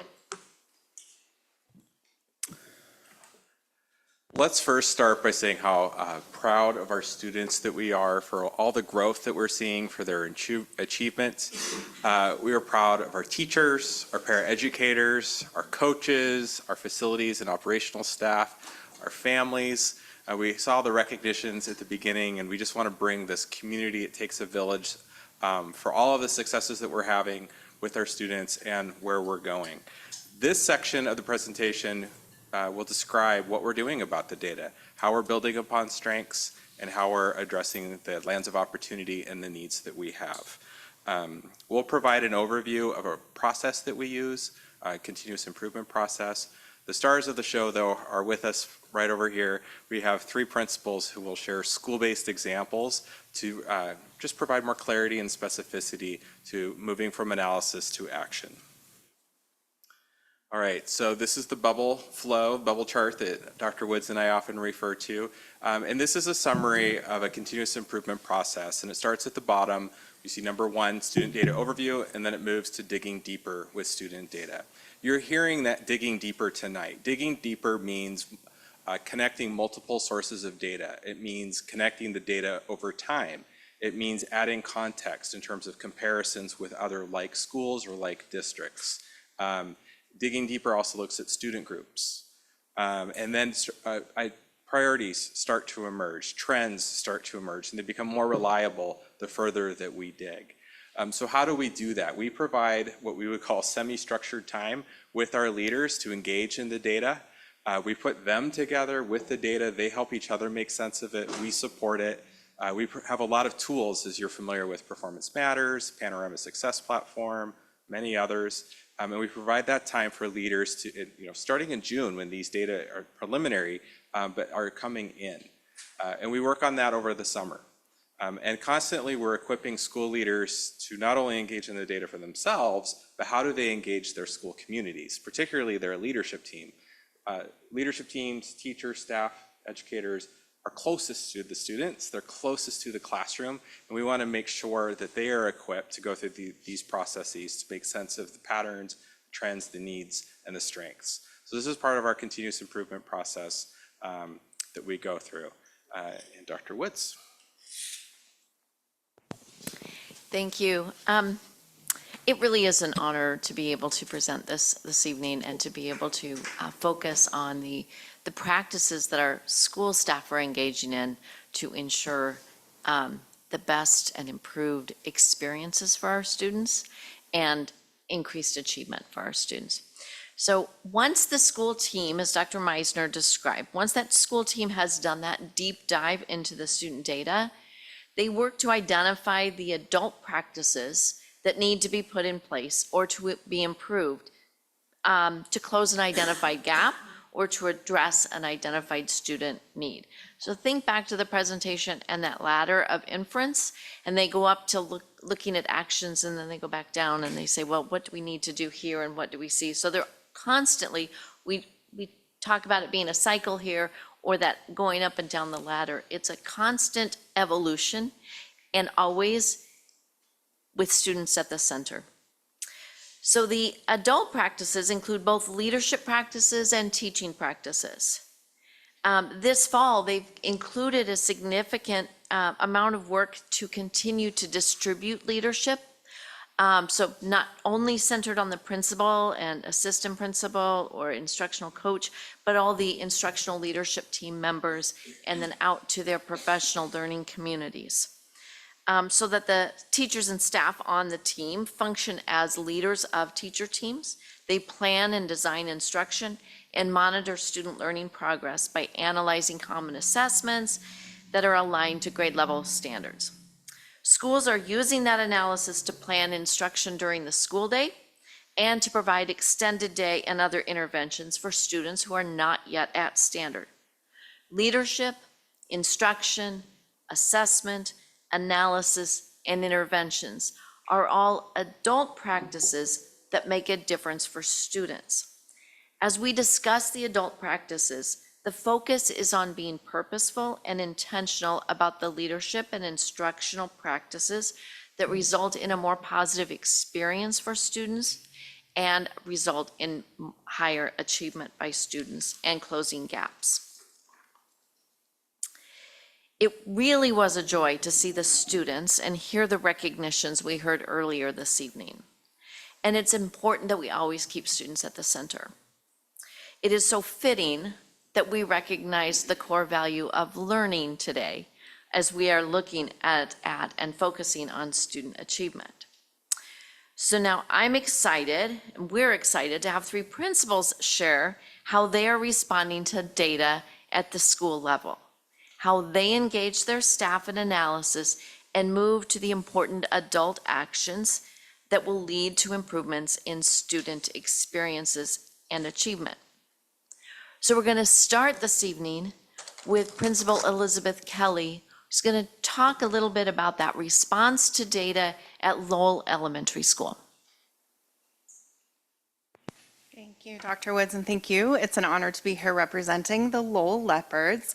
My hope is that in just the few minutes that I have with you, you get a sense of the systems and the intentionality we put into responding to our data, those actions out of the analysis. So we get that achievement data, and a lot of this has already been shared, but at the core of it for us at Lowell is the instructional leadership team. That's the group that is setting and implementing and monitoring our school improvement plan, and then once we have our IR action plan, moving forward with that. From there, you can see in this graphic that, well, let me back up. So this year, what we determined was 3 actions that we really felt would be the ones that would move our students, and we look at how we implement those across the content areas. So we have expressing thinking, explaining thinking is one. Academic vocabulary to make sure that students can really understand the things that they see in prompts and questions, that language that really targets our ML students and our students who receive special education services. And then we really looked at the adult practice, the teacher practice around planning, and especially planning for a cognitive level of rigor that really gets the kids to be where they need to be. So in a minute, I'll show you what that looks like in the different content areas, but there's variability in the content areas because our data is different in the content areas. So the actions that come out of it, you see up here, are around LIF and staff meeting, professional learning, what the adults need to learn to help the kids. We have our grade level professional learning community time. And then we can't forget our paraeducators. Our classified staff are so important because they work directly with some of our students of greatest need each day. Then we stay in that kind of cycle or loop of instruction and progress monitoring, and then that ebbs and flows. And so in math, which for our school is our lowest area of student achievement, here's how you can see what we need to do around expressing thinking. Now, you'll also see that some of these bullet points cut across all 3 of the content areas. But for example, you might really see that ILT in action around implementing the practices that you see under cognitive rigor, such as implementing the building thinking classrooms practices. That's what you see those cute little kiddos doing on a whiteboard with what we call vertical non-permanent surfaces. So really making sure kids are doing the right level of thinking, the right level of engagement. So in math, you're going to see the blue central boxes. You're going to see a lot of that because math is our really low area. It's our really targeted area. ELA looks different for us. We're one of 2 elementary schools that improved our SBA scores in all 3 tested grades. And so we're really proud of that work, and it shows us that the things we put in place over the last several years are working, and so we've systematized those and we're continuing them. We're building on that foundation. We're not starting over. We're just making sure we sustain that growth so that we can then carry it into other areas. So as much as we can, we want to hit those same actions across multiple content areas. And then science is an area where we had a lot of success. Our 5th graders went up 10 percentage points in proficiency from the previous year. So right now it's really about adult learning. So almost everything you see up there is around make sure kids get the content time, make sure we're backwards planning, and then make sure we're really engaging kids at those high rigor areas. And then we stay in that loop that I showed you earlier so that we have the progress monitoring and the refinement over the course of the time. So that's what's happening at Lowell around our actions in relation to our data. Thank you. Thank you, Elizabeth. I think you can see why we like to bring our principals here because they really put this into action and you can kind of see what does that look like in a school. The next school we want to hear from is Evergreen Middle School, where Principal Sarah Idol is also in her third year at that school, and is putting structures into place to make sure that they are moving student data forward. So, Sarah? Good evening, President Mitchell, board directors, student representatives, and Superintendent Salzman. I am very proud to be here and honored to be here, and I'm also very proud of our students and staff for the hard work that they are embarking on, in particular this year. So when we work on our school improvement plan, some of that work starts way back in June. And as we started building it and fine-tuning it over the summer, as we saw more and more data, we came up with a plan that started with our master schedule. So we need to make sure that we're building those overall structures that support student learning and achievement. And if you look on this slide, you'll see, if you look on the left under teacher, Stone, Chapel, and Shilley, you will see that they all teach Math 6 at the same time.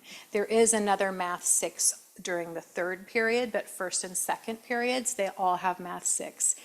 We call this stacking, so we stacked classes. It's not something that I've seen at the middle school level before, but it is a way for us to really focus in on flexible grouping and making sure that students have access to grade level standards. So this way, if we have them all in these sections together, we can do a lot more work with the entire group by dividing it into smaller groups. And I'll show you what I mean when we look at our reading interventions. So our sixth grade, most of our teachers and the way the schedule has been made allows for that collaboration. They all have protected prep at the same time, that sort of thing. We have this stacked situation happening also for ELA 6. And what that has allowed us to do in these flexible groups during their reading time is they are grouped for interventions by skill level. So our resource teacher, we have got our 3 classroom teachers, we've added an instructional coach and also a resource teacher from our SPED department. And we can divide all of those kiddos into 5 groups every period. So resource teacher focuses on students that are 3 or more grade levels below. These are students who need help with phonics, with some basic reading skills, and she is highly trained to do that work. So she is focusing on those groups. The instructional coach is working with students who are 2 grade levels below, and she's really focusing in on fluency. We know reading is an accessibility issue, and so the more we can get kids up to a higher reading level, the more they'll be able to access in all content areas, so that's why we have this focus. So at the 2 grade levels or below, we're really looking at fluency. Classroom teachers are working with kids that are at grade level, above grade level, or just 1 grade level before, and that's building their individual reading skills. We use classroom-based assessments and to monitor progress, and kids will shift between those groups as needed as they develop their skills. And then we will regroup for second semester after we get our winter iReady diagnostics. Support in science. We have a lot of new science teachers this year, so there's a lot of guidance and wraparound support for that PLC, for those 3 PLCs and their collaboration work. They have strategic partnerships with ML teachers, in particular around scaffolds and supports based in SIOP and GLAD. It's really expanded the toolkits for our science teachers. They also have that district facilitator support, and they are beginning to look at their instructional groupings based on iReady reading. So we're very excited about that. Homework Club and Friday School. These are part of that extended learning day. And Homework Club has been offered Monday through Thursday. It was offered before I came to Evergreen. We have turned Homework Club into a place where not only are all children welcome, but some students who need a more targeted approach are getting strategic invitations, and that's in collaboration with families to get students in there to learn some of those learner skills and learner culture to make sure that they're able to access all of their learning. So we're doing a lot of partnership, partnering with families and getting people into Homework Club who can really support those students and get them caught up so that they can continue. Friday school is a little bit more strategic. It's offered on Fridays when we have ELIS, and it is for students who have failing grades. And the administrators run Friday school along with the para, and we work with kiddos, and I'll just share one little anecdote with you about Friday school. I had a student I encouraged to go. They didn't go. They finally came, and we worked with that student and as well as 50 other students on a Friday, and she got 5 assignments done. And when I asked her, how did that feel? How does that feel to get all of this work caught up? You get to head into the weekend with that feeling, and the grin on her face was huge. And that's really the work that we're doing with Friday School, is having kids internalize how good it feels to get the work done and to take care of that learning. She finished up with, Miss Heidel, can I come to next Friday School too? I'm not about to turn her away. So we found a lot of success there. And in supporting all learners, our ML teachers are really involved with supporting teachers. It goes back to those adult practices again, in making sure that our teachers are adapting their practices to support students. ML teachers are providing a lot of support there. We have co-taught for our students with IEPs at every grade level, and in some cases we have 2 classes in math and in reading at grade level, so that's something we're really proud of making work. And the iReady instructional grouping is something that we're using in those stacked classes, but we're also using them in other subjects too. Our focus this year is really around building student discourse, getting them talking about their learning. And when we talk about engagement, we're really talking about cognitive engagement, not just behavioral engagement, but cognitive. And also looking at how we use scaffolds and making sure that they are intentional. Thank you.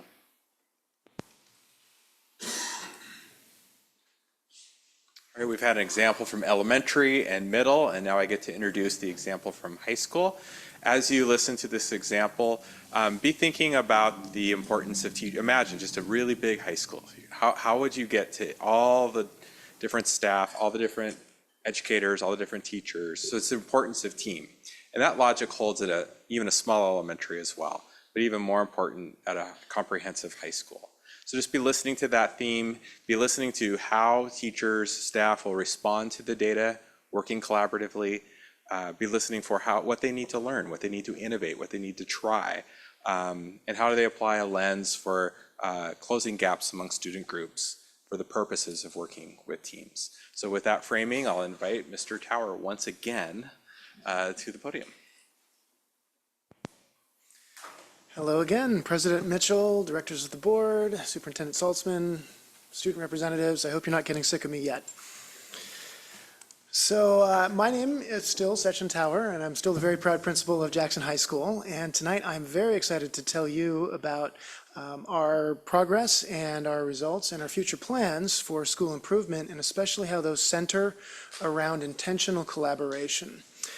Our emphasis is always on enhancing academic performance and student support through the best possible means. And this means collaborating between staff and departments based on a growing body of evidence that the most dramatic impacts on student learning come from that type of intentional collaboration. Our focus, therefore, is on enhancing that practice. And that means taking teacher teams beyond simple calendaring of assignments and sharing of resources into becoming true professional learning communities. To do that, we have emphasized Dufour's questions, which drive all of our work in those teams. And those questions are, what do we want students to learn? How will we know when they've learned it? What do we do for those who have not yet learned that? And what do we do for those who already have mastered that? Now, we provide time for collaboration through our Learning Improvement Friday sessions. What teachers need is that enhanced ability to maximize their instructional time based on this collaboration so that they can support all of our students' diverse needs. So this framework has allowed us to make great strides and, sorry, there we go. And by focusing on the PLC cycle, we really guide this work to new levels.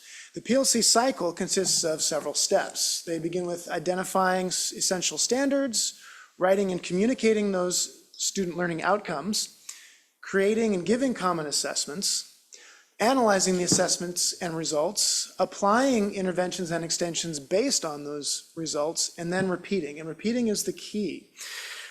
Many of our teacher teams have mastered multiple of those steps. Some teacher teams have mastered all of those steps, and by accomplishing these skills, it allows them to repeat that entire cycle over a pair of meetings or even over a single meeting, depending on what the learning outcomes are. By repeating this recursive process, teachers get the best possible results for their students. And we are already seeing gains based on these efforts. Therefore, our leadership is always focused on strengthening and deepening these PLC practices. And looking ahead, once we build greater capacity across all of our PLC teams, we will apply to become a model PLC school so that we can further deepen our practice there. And we will also use PLCs to enhance and strengthen ML supports, multilingual learner supports as well. These efforts will help us to continue to improve and provide the best possible education for all of our students. And all of this is made possible with the help of another very important collaboration, which is with our central supports. None of this progress we could make without Dr. Saltzman and Dr. Meisner's help, as well as the entire strong team at the central office. So I want to thank them and thank all of you for making our school improvement successful. Thank you.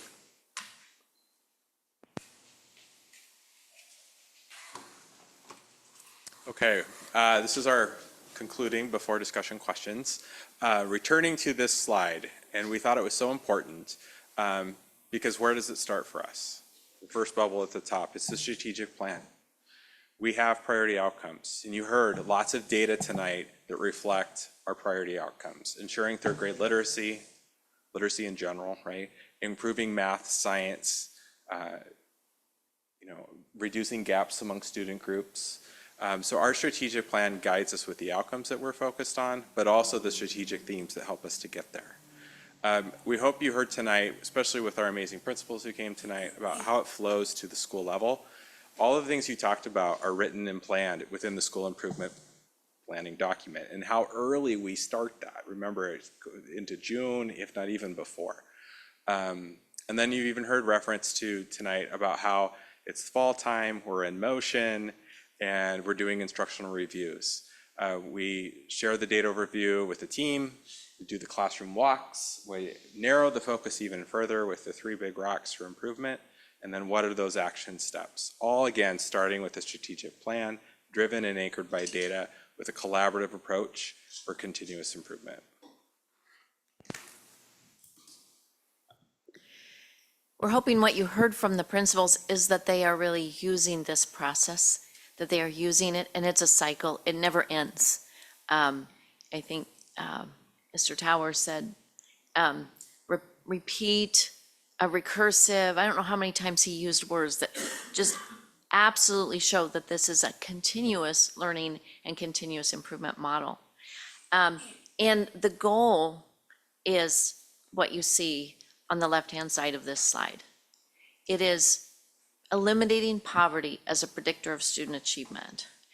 And I really want to honor the work that has been done district-wide and was really shared eloquently by Michelle Waddell, as she described in detail, but in terms that we can all see how we are really making strides towards eliminating poverty as a predictor of student achievement, that is the goal of public education. I'm really proud to work in this district where we work together as a team to make that happen. So thank you. Thank you. I think we should clap and celebrate this.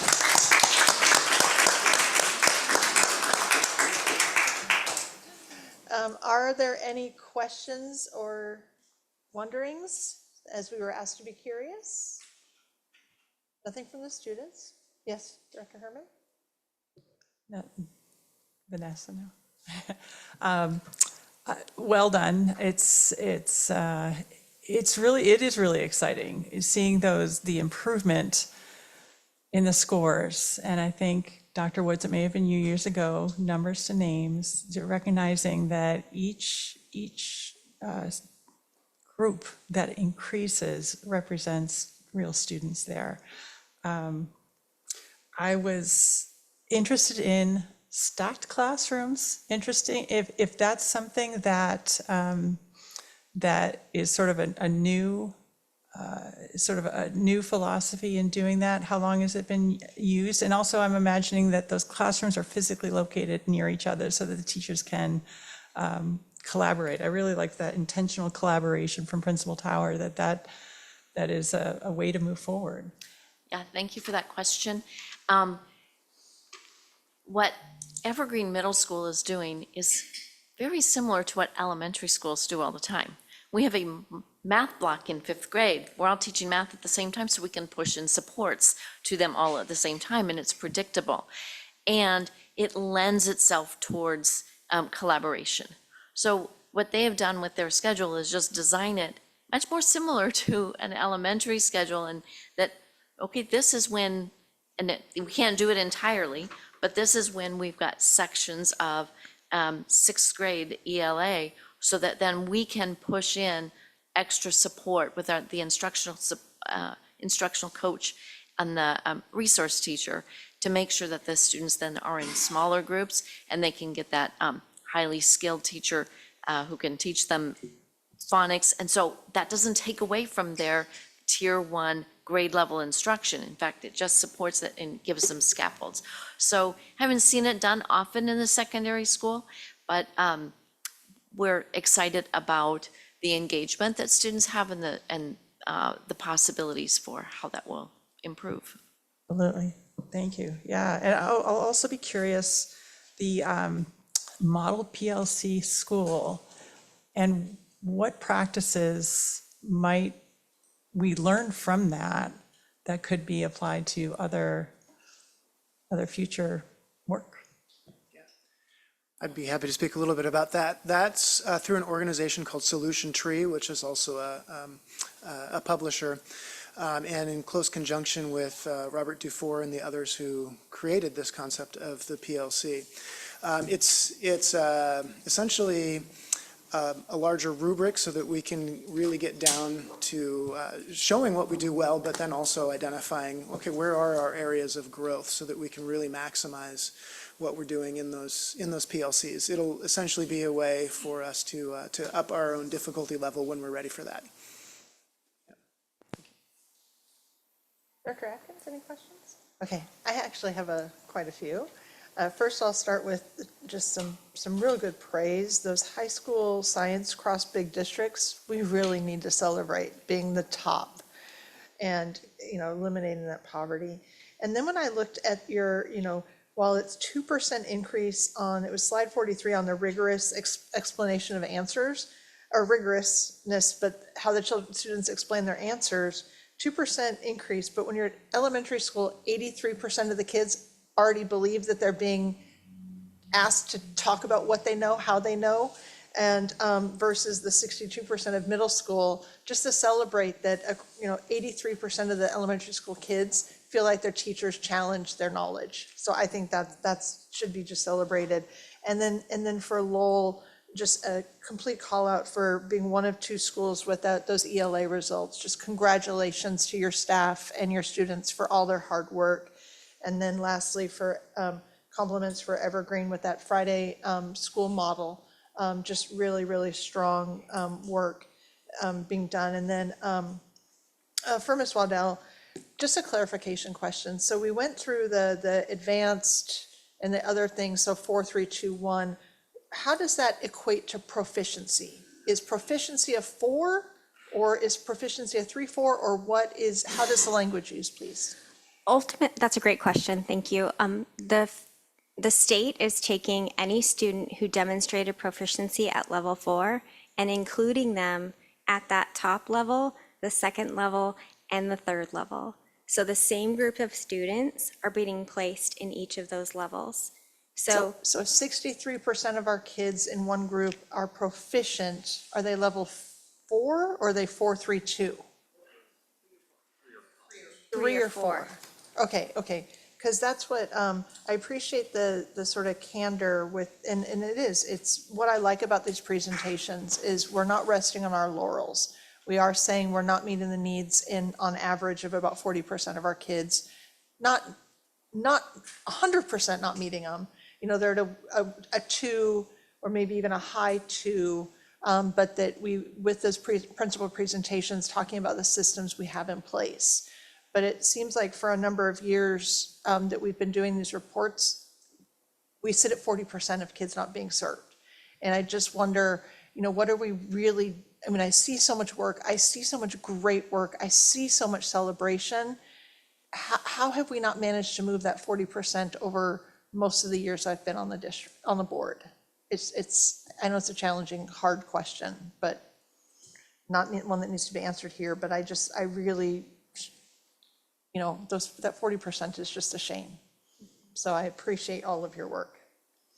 And I know that was I started with celebrations and I ended with what about the 40%? But I just want to address that. Yes, please. It is absolutely true that 40% of our students in some areas are not yet meeting standard. I like the yet, thank you. And we have continued to move. So I know that you have seen presentations before when we're looking at students who might be at that barely into the 2, and now we've moved them there. Instead of being at 2.1, they're at 2.9. And we're continuing to move them forward, and we never give up on the students. And so while some of their academic needs have been very great, and the staff are working very hard, and we are continuing to, as we say, we're pleased but not satisfied. People are working very hard to meet those needs, and you can see that we are outperforming our neighboring districts and outperforming the state in many cases by double digits.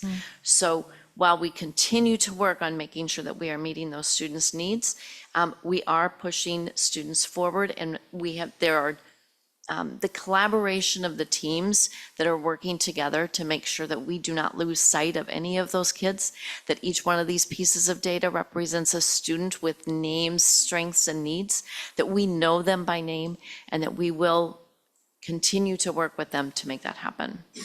Thank you for that fierceness. That's what we need. Thank you so much. All righty. And yeah, I saw shakes from over there, correct? Okay, thank you so much.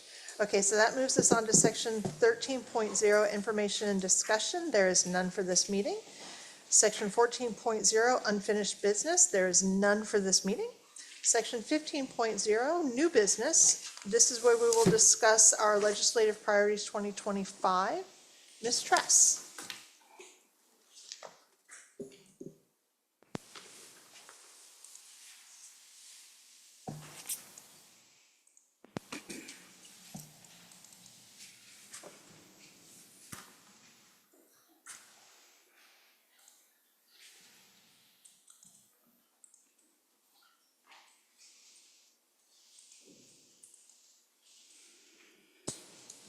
Always takes me a minute to make sure I don't stop the sharing and the screen and the Zoom.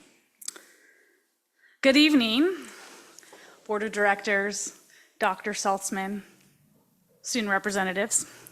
Tonight, I'm presenting you the proposed Everett Public Schools state legislative priorities for this upcoming 2025 legislative session. Each year, the board approves a set of priorities for its use in advocacy during the upcoming legislative session. I will give you an overview of some of the statewide K-12 public school related agencies, some of what the K-12 public school related agencies are using for their priorities, and how Everett Public Schools developed these priorities for your consideration and hopefully approval today. First, I want to look at some of the upcoming events related to the legislative session. Again, we are looking at having the board approve and review the Everett Public Schools legislative priorities tonight. WASDA, or the Washington State School Directors Association, will be having their annual conference in late November, on November 21st through the 23rd.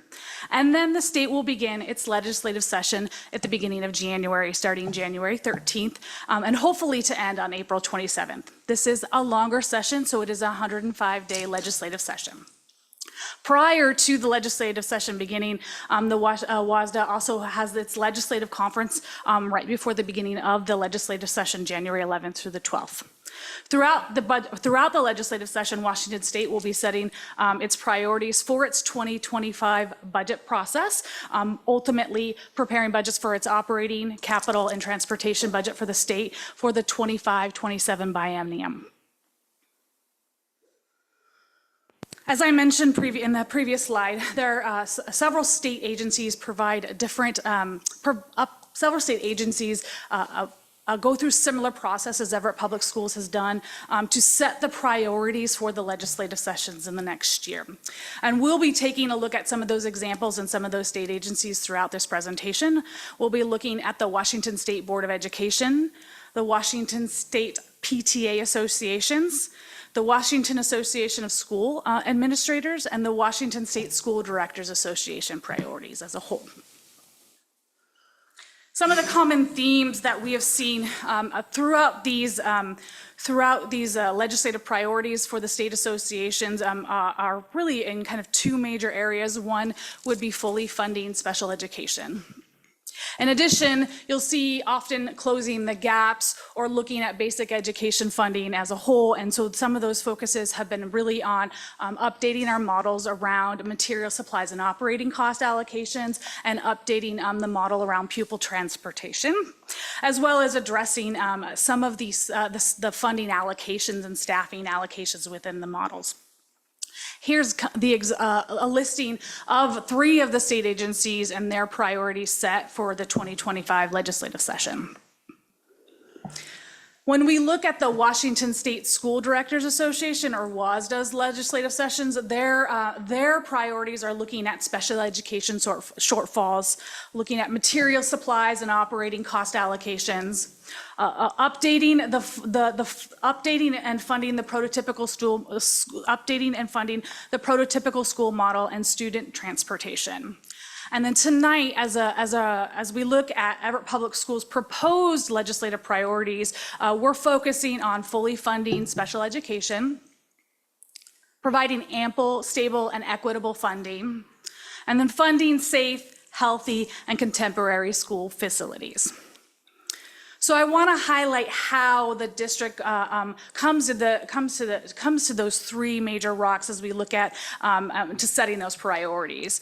So the district, the board, and the district's executive cabinet reviews WASDA's proposed legislative positions statewide, and there was approximately 128 positions overall. The executive cabinet provides its input to the board on the top legislative positions for recommendation. The board then has an opportunity to review the executive cabinet's input and then provide their top 15. And then ultimately, our legislative representative, Director Jen Herman, gets the opportunity to submit to WASDA the top 10 selections overall. Internally, the majority of those priorities or positions supported by the Everett Public Schools Board were sorted into 3 categories. Again, we're looking at special education, ample funding, and capital facilities. I want to highlight on this slide, these are all of the priorities supported by the board that received more than one vote per the board members as we focused on narrowing down the district's priorities as a whole. And they're categorized by color, as you can see here as well. There's a lot in that ample funding section overall. I want to highlight some of that really aligns with some of the other priorities from the other Washington state agencies as well. So I'm going to walk through now the draft of each of those priorities. This year, it's going to look at, we're proposing a little bit of a different look where you have a two-page priorities overall, one representing sort of what we're asking to advocacy for, and the other page really showing some of the story around some of the gaps we're facing as a whole in state funding. So again, as I mentioned earlier, fully funding special education and advocating for an increase in the overall special education allocations, as well as removing the enrollment cap.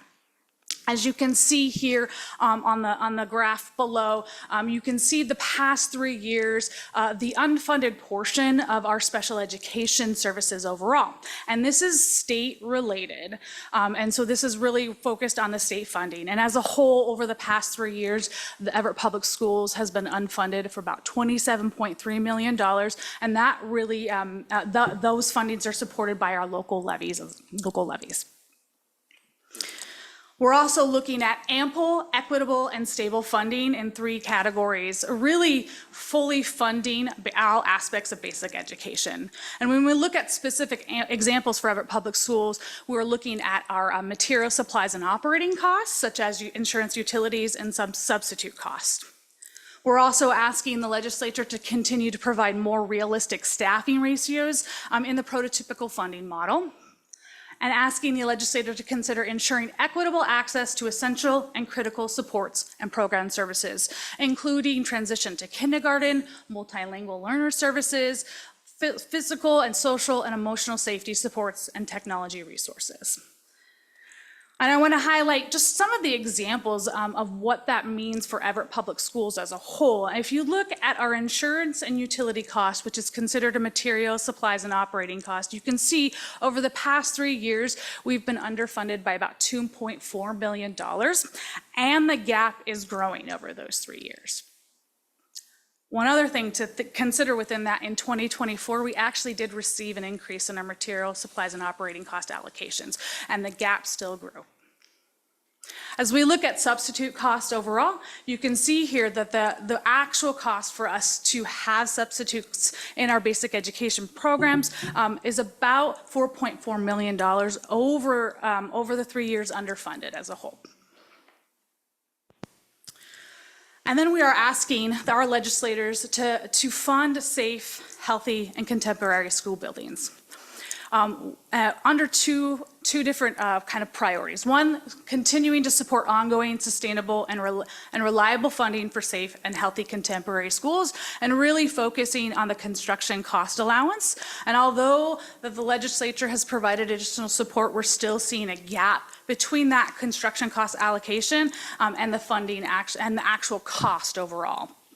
And again, we're also asking the legislature to fund components associated with mandated clean building acts. Compliance with this act requires school districts to rely on capital levies and bonds to fulfill this unfunded mandate.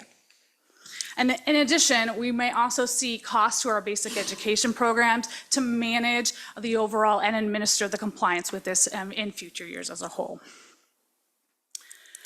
So what this looks like. So this represents what the flyer looks like overall. It is attached in this agenda item.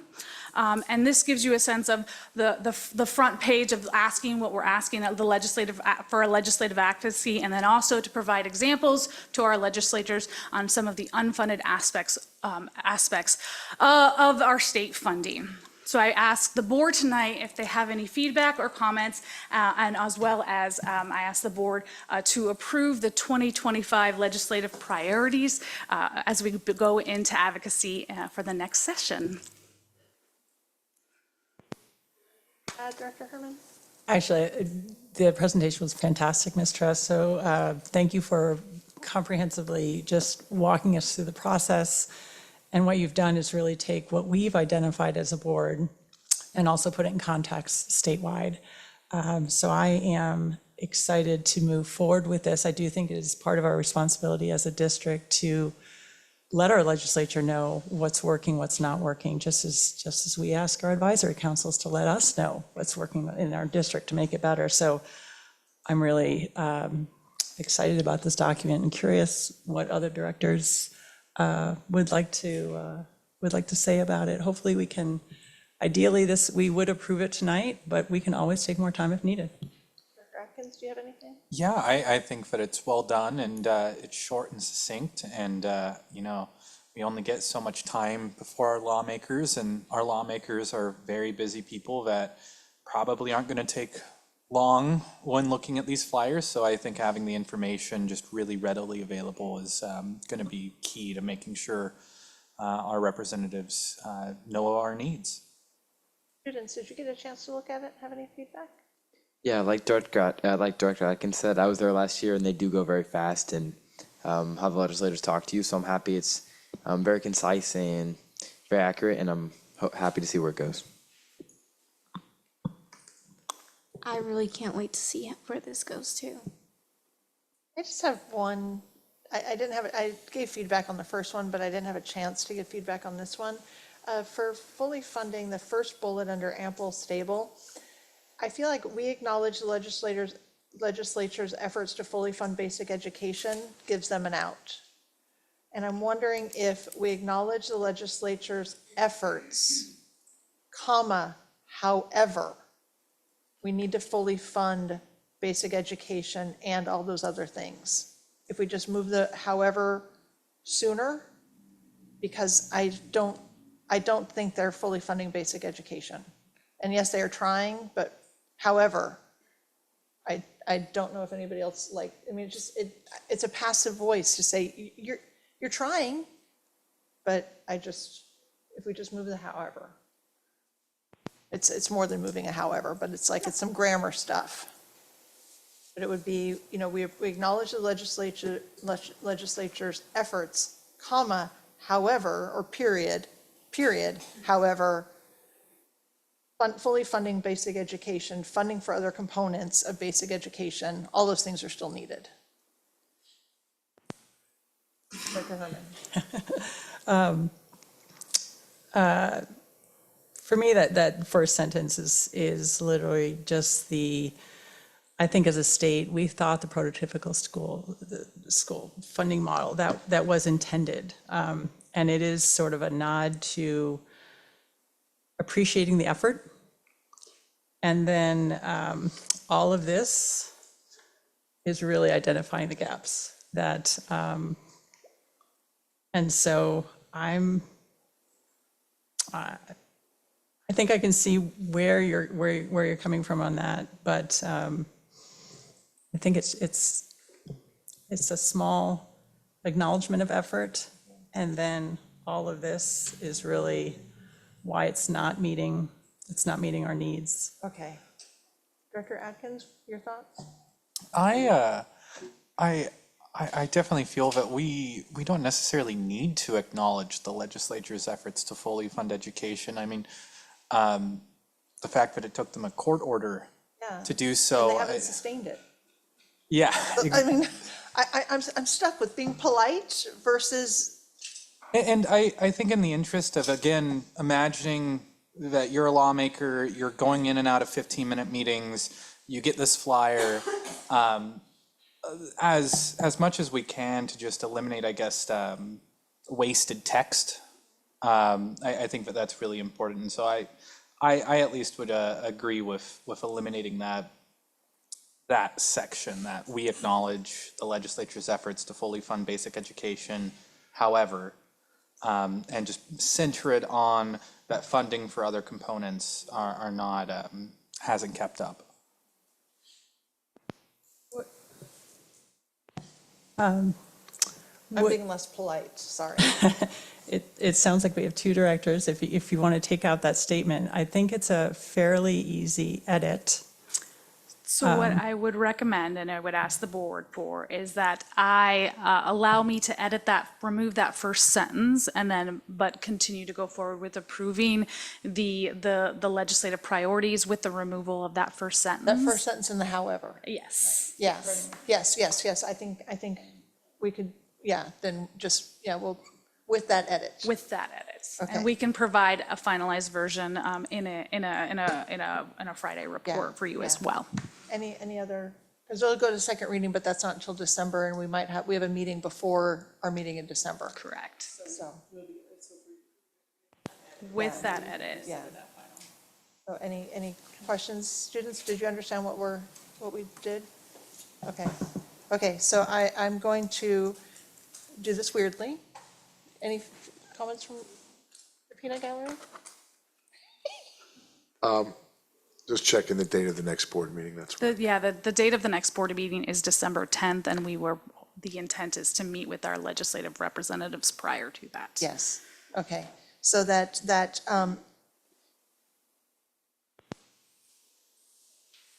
so is there any objection to adopting the legislative priorities by general consent with the suggested edit?